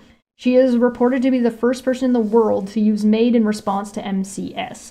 MCS is a controversial diagnosis that is not recognized by the as a disease by the World Health Organization, although it is recognized in Canada as a disability that requires accommodations in some context. As of 2020, about 3.5% of Canadians reporting having MCS, a figure that has risen from 1.9 in 2000. Canadian law has authorized MAID under some circumstances since 2016, and its eligibility was expanded in 2021. Sophia was a 51-year-old Canadian woman who had multiple chemical sensitivity, or MCS, an alleged disease where individuals report varying symptoms in response to a variety of chemicals, commonly perfumes or scents, used in detergents. She lived at the Salvation Army's Grace Communities residential apartments in Toronto and obtained care from the city's Women's College Hospital. With support from friends, Sophia spent 2 years trying to find affordable housing that did not expose her to cigarette smoke and the scent of chemical cleaners. Her search was not successful despite her appeals to the Canadian government, the government of Ontario, and her municipal government, so that is the federal government, the provincial government, and the municipal government, not just one of them, all three of them. Sophia reportedly spent an increased amount of time at home due to the public health measures implemented in response to the COVID-19 pandemic. No specific government agency in Canada is tasked with helping people with alleged environmental sensitivities find spatial housing. Okay. Sophia reportedly avoided media attention. Bonzig. Nothing in the article you sent had anything to do with coercion. From MAID's point. If you open a bottle of Fabuloso, I literally have to leave the house. Oh, but you can use Pine Sol as aftershave. Oh, that's fun. Nobody said coercion, it doesn't exist. But you haven't demonstrated that. You're just assuming it. And then applying it to places and seeing it in things that it's not there. Again, nobody said MAID is perfect. But your actual argument is that MAID has to be perfect, otherwise it shouldn't be utilized. So if you're going to make that argument, then make that argument with your citations. It's a fine argument to make if you want to make it. I'm not saying don't make the argument. I'm saying actually make the argument you're making instead of giving me bullshit. Gesturing to this article. This article is bullshit. This is a bad article. It's poorly written. It's basically propaganda. It's fear-mongering is what it is, actually. Sophia reportedly avoided media attention prior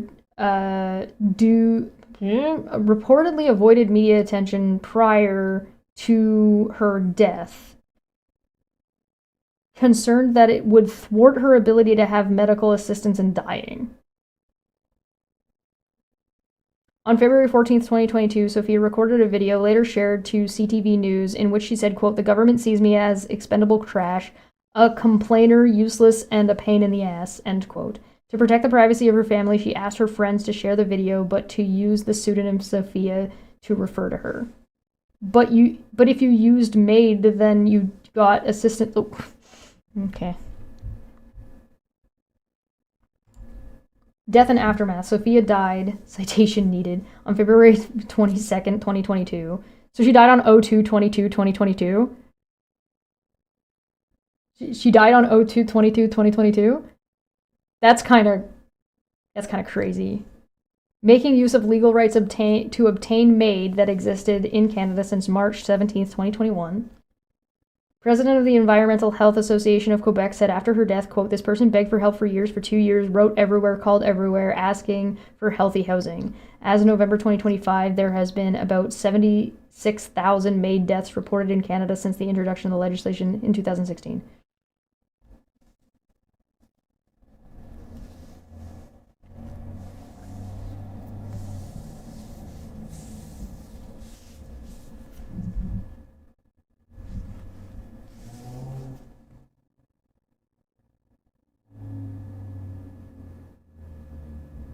So this is an argument that there needs to be expansion to other health things, like housing availability and,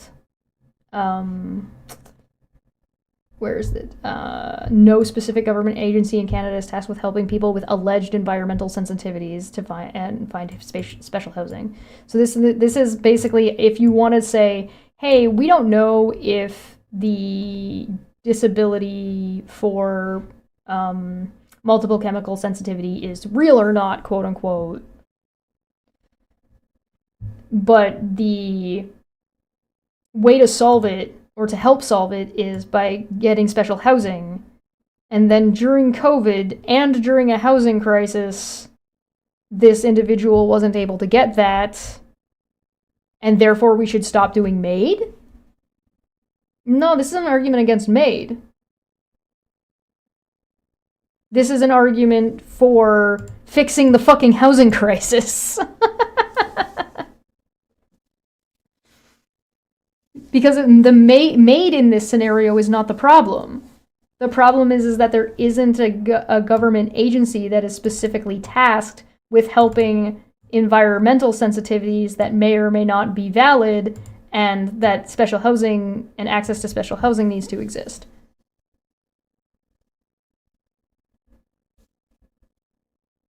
Right?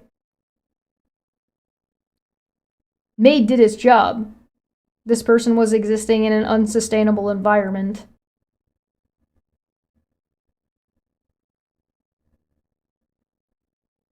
If you want to do things, if you want things to be better, then your thing isn't to get rid of MAID. In fact, we wouldn't even know about this stuff if MAID didn't happen. So we can't even fix the problem because we wouldn't know what the problem was. Because we wouldn't know there was a problem in the first place. You have to know that there's a problem in the first place, right? How would we know about this if she didn't go through MAID for assisted suicide? Because she would have just committed suicide.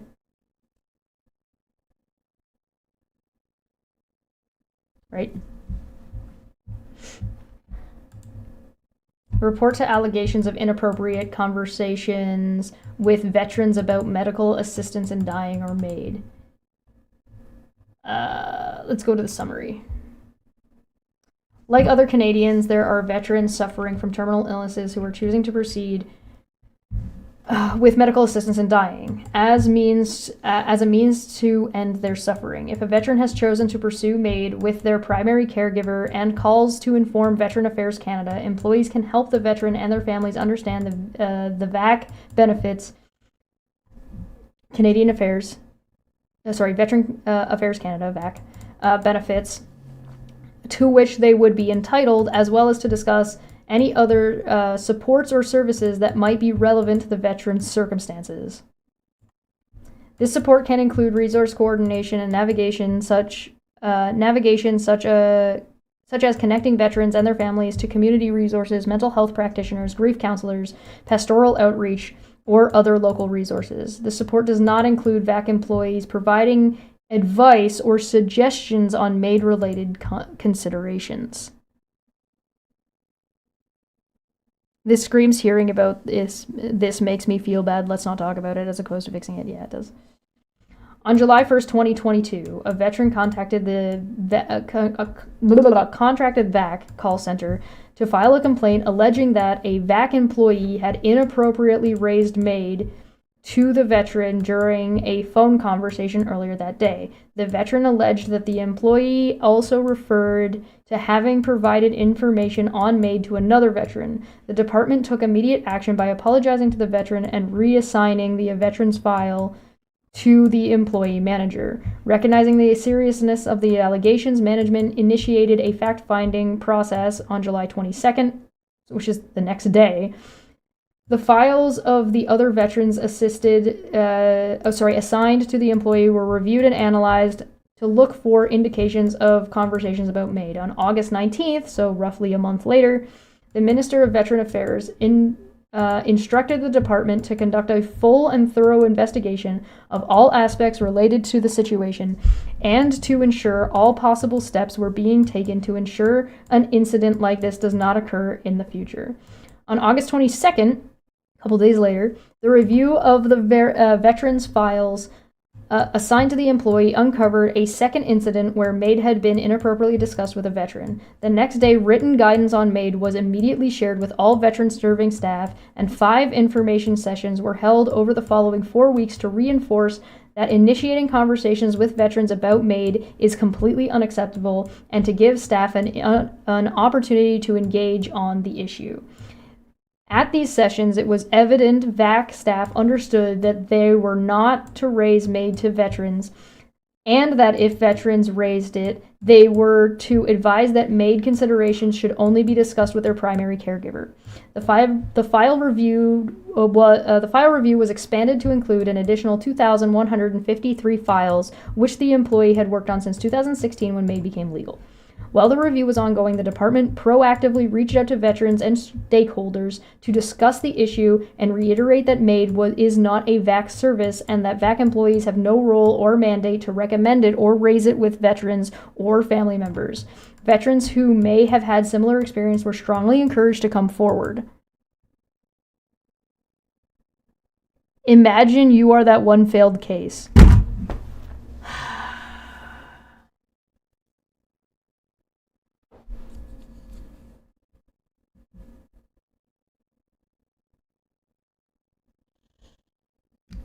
My guy, you make the decision about MAID. If you are the failed case, you are failing yourself. If you are the case that, quote unquote, maybe things could have gone different, you could say that about every single fucking case. That is useless. That is absolutely fucking meaningless. MAID is something that you go and get. That one failed case isn't one thing. It's like 17 other things all wrapped into a ball of a process. You're taking this as a one-to-one. You're taking this as person being coerced into going through MAID, applies, and then successfully gets through every single fucking stopgap. Every single fucking one. Every single fucking one. Good lord, what a nonsensical fucking thing to say. Could you misunderstand the way this shit works any further? If the issue is coercive control, then it's an issue of coercive control. And MAID existing or not existing is not going to help. Mistakes happen. I'm not saying it's not impossible. I'm saying you're targeting the wrong thing with your concern.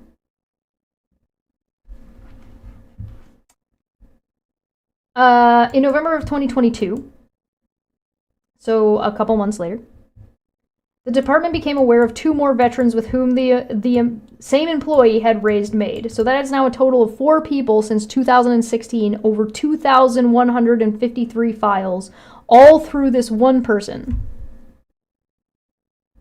In the meantime, the department reviewed all 402,000 files in its client database dating back to June 2016 when MAID legislation came into effect. This search and analysis did not uncover any instances where MAID had been raised inappropriately, with the exception of 4 incidents already identified.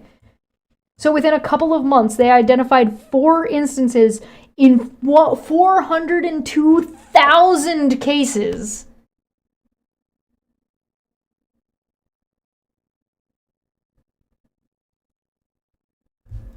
Bro, you're actually gonna cite astrology while trying to have a fucking opinion about something you clearly don't clearly don't understand? Well, additional allegations were brought forward through appearances at the Standing Committee on Veteran Affairs, Media, and Correspondence to the department. VAC was able to thoroughly investigate allegations, which included a veteran's full name. No information was found to validate any of the allegations that inappropriate discussions related to MAID had taken place. Based on the review and analysis of the employee's 2,153 files, a search of all 402,000 files in VAC's database, discussions with case managers, veterans service agents and their managers, a review of all incoming communications to the department on the issue, and feedback from staff training and information sessions, VAC has concluded these 4 incidents completely isolated to a single employee. The employee no longer works for the department. Further, it has concluded that this is not a widespread systemic issue, nor is it a reflection of the work of hundreds of case managers and veteran service agents who interact with the utmost care, compassion, and respect with veterans every single day.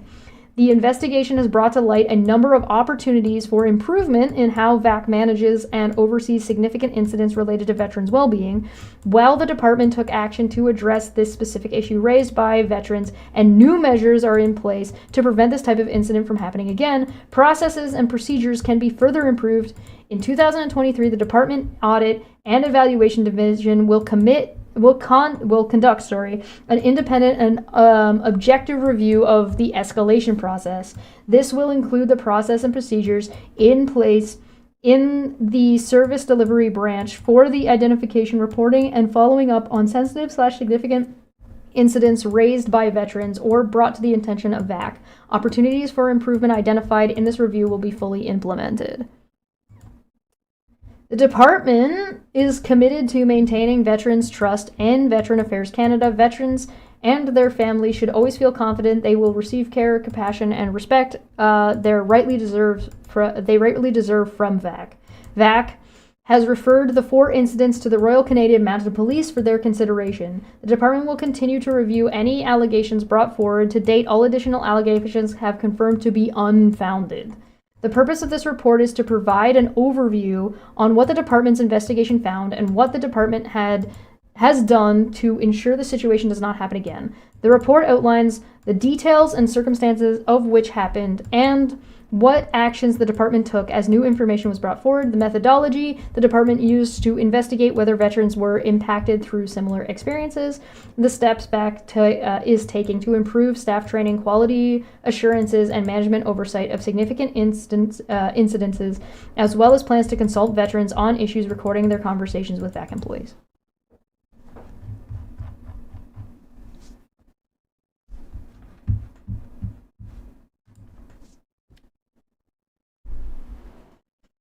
If you're going to have issues with MAID, please understand what it is. Please understand how it operates. That doesn't mean there are no criticisms for MAID. That doesn't mean that there aren't fucking considerations to be had. But to force people to suffer, to force people, you are forcing people to suffer. Unnecessarily, because of your nirvana fallacy, because if it's not perfect, then it shouldn't be done. is the same bullshit when it comes to abortion. It's the same bullshit. It's the same thing. Just because you wouldn't do it doesn't mean it doesn't need to be available for other people. You ought not to get to decide whether or not what somebody else does with their life when it does not harm anybody else. So the same argument you would make against the death penalty is an argument you would use to support MAID. To say that you don't want to have the death penalty because other people shouldn't decide whether you live or die, because there could be mistakes made.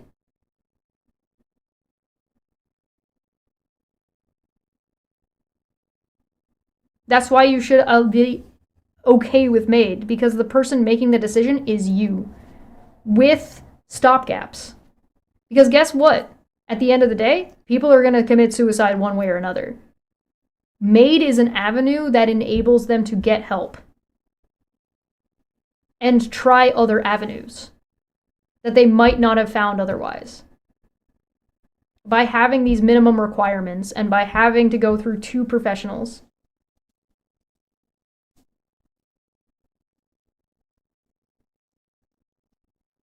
If one trans person is a predator, then no trans women should be allowed in women's bathroom. Same logic.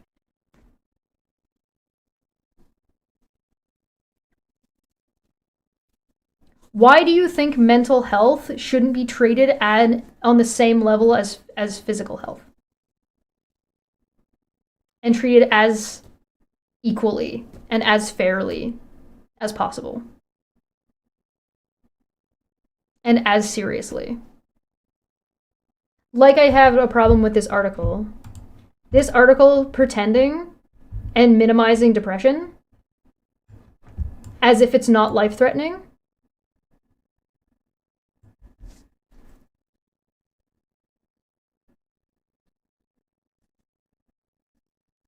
Use the story of MAID. Yeah, MAID isn't given out like candy.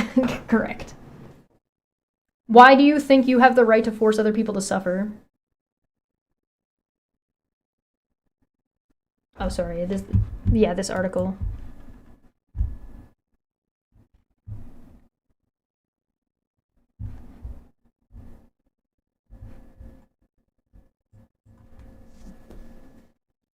That's not an argument against MAID, Bonzing. That's an argument about making medical health care better. Not an argument against MAID.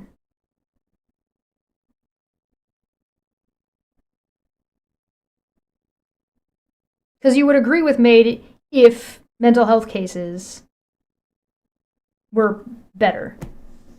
Yeah, he had depression for 50 years. No, that's not long enough. Make him suffer longer.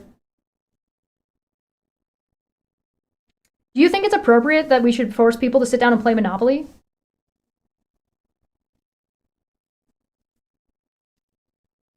If people don't want to play Monopoly, should they be allowed to get up and walk away from the board? Should they have the freedom of making that choice?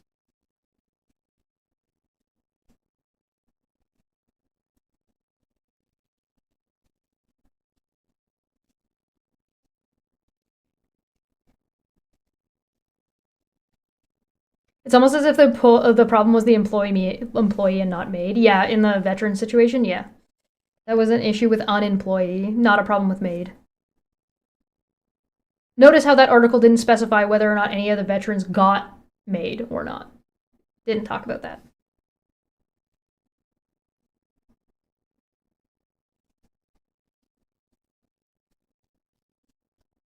Why do you think you get to pick whether or not people live their lives? What puts you in that position? What makes you think you get to decide that?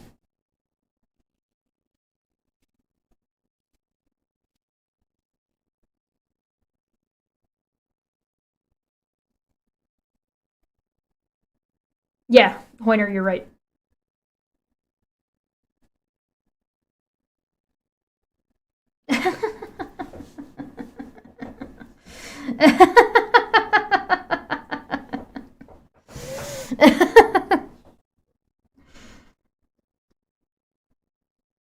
We should chain people to the table. Yeah, we should chain people to the table and force them to play Monopoly. Society practically forces people to buy cars, and that is horrible. This isn't one of those things. Yeah. Yeah, not only are cars dangerous, but cars are dangerous, they kill people, and they're basically required in most cities. In, like, America. Like, the United States, Canada, parts of Mexico.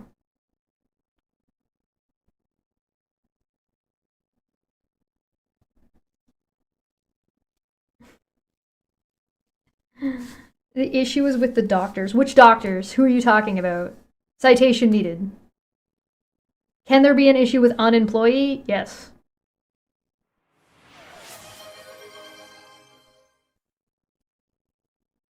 So should everybody be forced to play Risk, or should everybody be forced to play Sorry? Or you just want to be forced, you want to force everybody to play the game you want to play? Thank you very much. I'll take that stretch.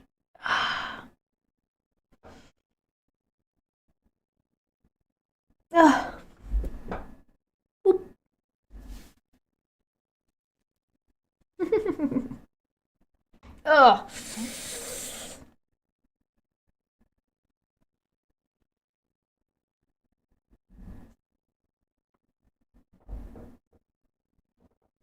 Why should people who are uninformed about mental health be allowed to make decisions about accessibility for healthcare for people with mental health issues?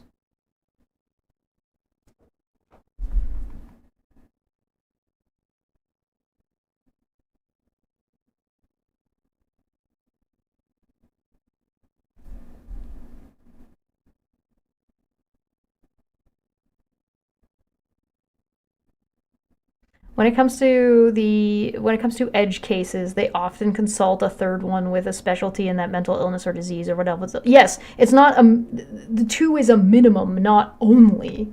If a case is not, if the two doctors have conflicting diagnoses or have different ideas about what can be done and what can be tried. Like, you try stuff before MAID. You go to these professionals not just to get a diagnosis to get MAID. You go to these professionals to get a diagnosis, and then throughout the process you are offered other things and offered to trial other things and issues.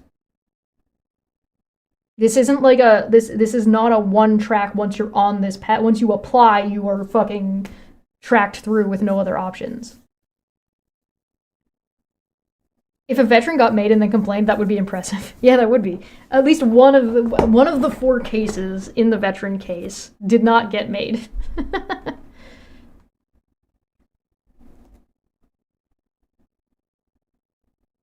mean, I don't mind going over MAID multiple times and, like, delving into it, because it's like, it is an issue that people don't understand, and the more it is a process that people don't understand. And the more people the better people understand the process, the less bullshit we can fucking deal with.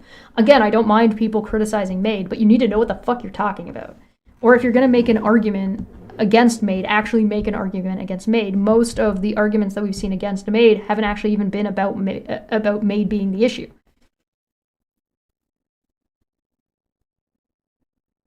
A Luigi board? A Lawega board? A Wedja board? Listen, I got MAID, but I had a contingency spell cast on me, and it was a Revivify. Most people don't like to think about euthanasia to begin with. Valid. Fair.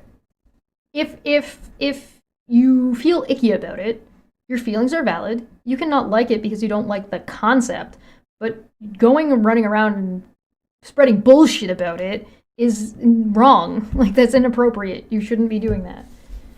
It's like saying, I don't like seeing 2 boys kiss, therefore gay people should stop existing. Like, what are you fucking talking about? There's no way it can be reversed. So? And?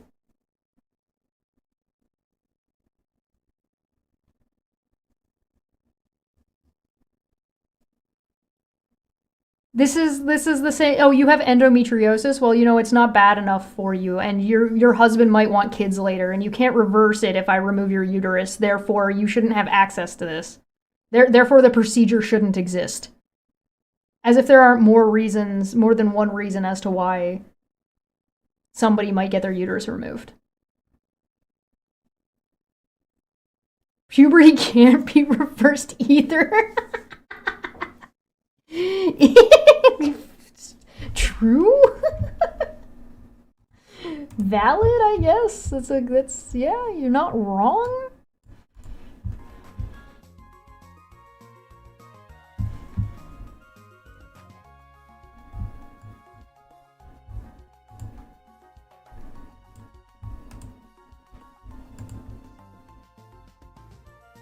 Dead happy people and dead sad people will still be dead. Well, I mean, you won't know they're dead. They won't be sad or happy about it. They're dead.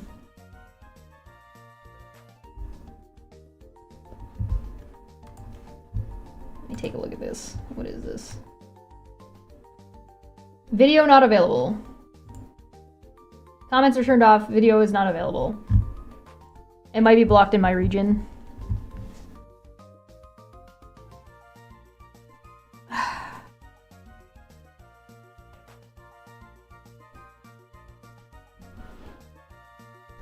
My guy, what part of voluntary are you not grasping here?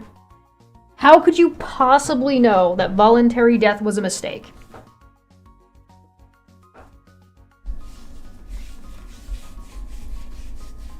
Misdiagnosis.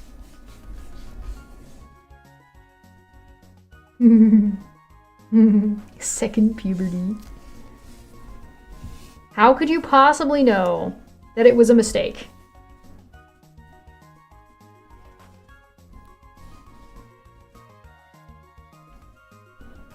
How could you know if somebody who died and is no longer alive and chose to die made a mistake in making that decision? How could you possibly know that? You don't get diagnosed and then treated with MAID. That's not how it works.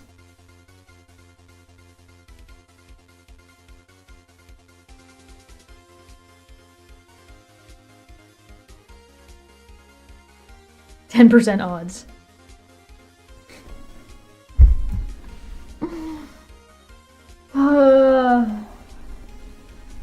Is somebody who's dead gonna regret it? No, they're dead.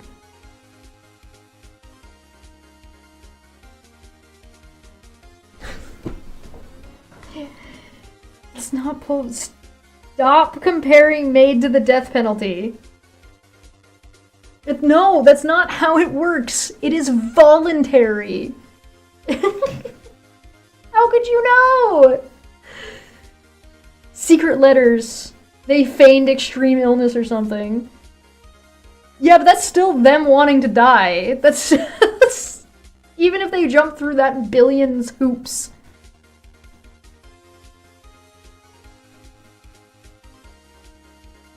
Nirvana, thy name is thee. Yeah, this is your entire basis of your position is based on the Nirvana fallacy.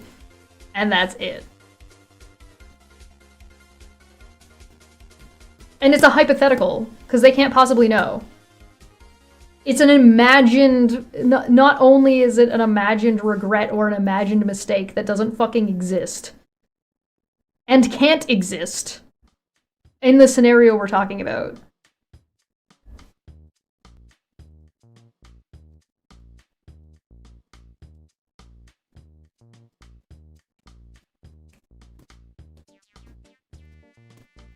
I met the person in my dreams. They told me they regretted it. Okay, you're fair.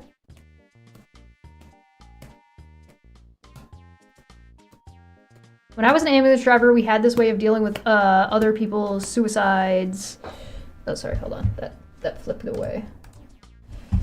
Dealing with other people's suicide, it's us, the ambulance team, against the depressed person, like a soccer game. Sometimes we won and sometimes the depressed person won. If we lost, the person who's dead got their fucking will. Yeah, I mean, it do be like that. Nirvana fallacy. It doesn't actually smell like Teen Spirit.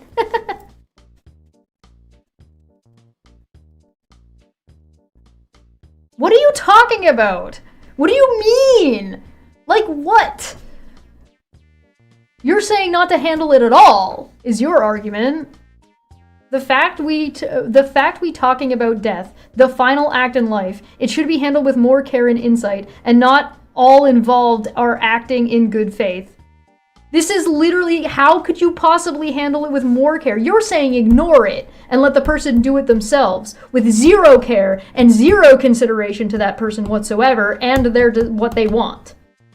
MAID gives care and consideration and options and access to other options besides that. Yours provides nothing. You're saying do nothing. The insurance companies may also... This is Canada! What insurance companies?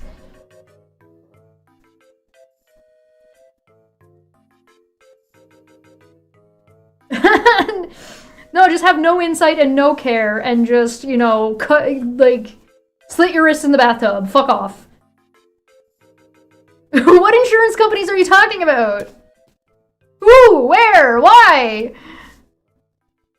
This is what I mean. You don't know what you're talking about. You have no clue what the fuck you're talking about.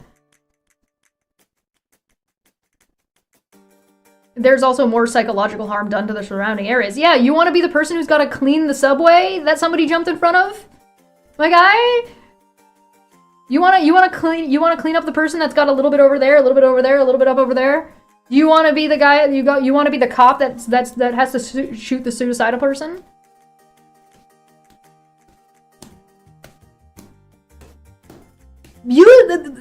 He is from the US is such a bullshit excuse. We are literally looking at Canadian law. We are literally looking at an article from a Canadian source. We are literally talking about fucking a Canadian YouTuber talking about Canadian articles, talking about Canadian politicians on a show hosted by a Canadian. Being an American is fucking a bullshit ass excuse. Medical bills add up, so whoever is paying, even if it's the state. This is Canada! No, I'm not gonna time him out. He's not being that kind of a problem, but we'll be done with this now. This is just a little bit silly. Sometimes they want people dead to save money. Who? Where? How? Citation needed. What are you talking about? Imagine being able to go to the doctor and not having a random insurance person with their hand out. So bizarre. What world is this? Canada. What part of the US is that? Oh, it's the 51st. It says the 51st state. My guy, none of the things you're bringing up are applicable in this situation. We have universal health care.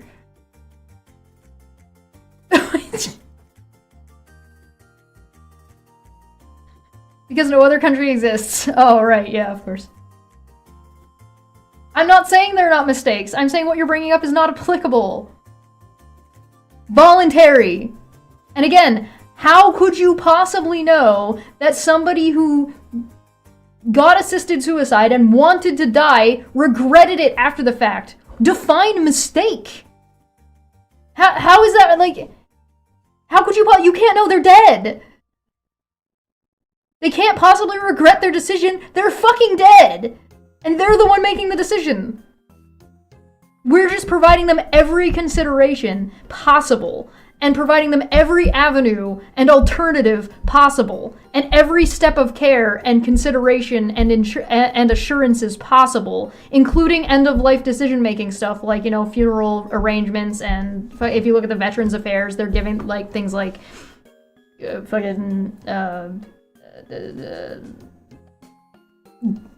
grieving, counseling, etc., etc., etc., etc.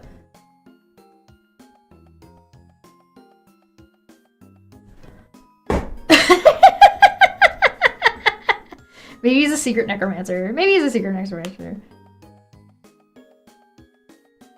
You have not provided any evidence that the person themselves made a mistake. Correct.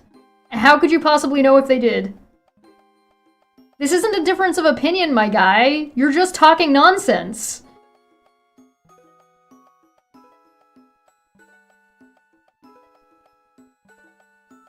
No Quispy Goblins. No Quispy Goblins! No Quispy Goblins.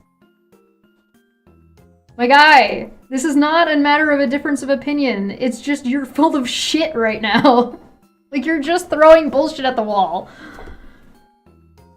You find their secret regret letter that they left with their family saying, I'm doing this thing that took me forever, so I guess I'm just gonna do it now. Man, that, like, if I was gonna do something like commit suicide, and I would absolutely write a letter that's just like, actually, this is and send people on a fucking, like, downward spiral into, like, some fucking nightmare. Like, that's... I would write the most, like, psychologically damaging fucking suicide note ever. On purpose. And being like, I regret this decision, I never really wanted to die, blah, blah, blah, blah. How do you know I'm not full of shit after I'm dead? You don't.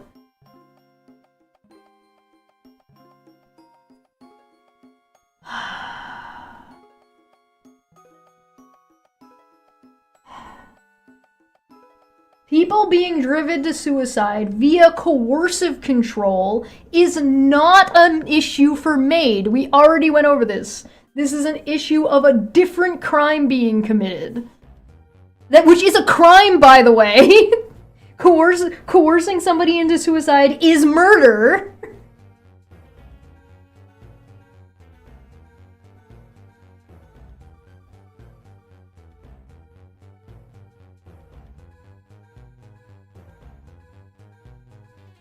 Got you good, the final troll.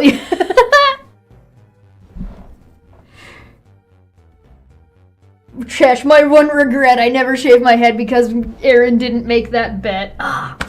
The struggle is real.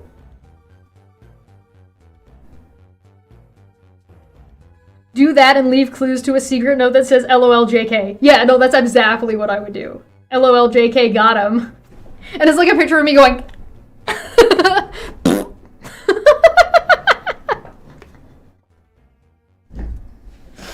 Oh my god. Alright, we're at the 4-hour mark. I was basically just waiting for the 4 hours to roll over for the stream. I'm gonna get the fuck out of here. Fucking...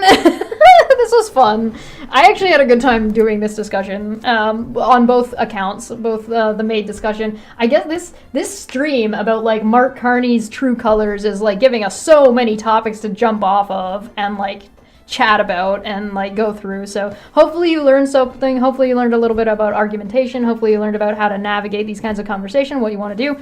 Go to the bar, go get a beer. I want to. I have a stream later tonight. We're doing Dungeons and Dragons, so if you want to see me psychologically torment people, go check that out. Maybe there's going to be Dumb Fuck Friday today. I'm not 100% sure. But yeah, I'm going to get out of here. Thank you so much. Friday's stream, I think, the daytime stream is just going to be whenever the fuck I wake up. So if I don't sleep, it's just going to be later on in the day. So just come by here on Fridays. There'll be something going on. My first letter was a ruse, or was it? Dun, dun, dun. Thank you so much, everybody. I'm going to get on out of here. Have a good day, and I will see you next time. Bye-bye.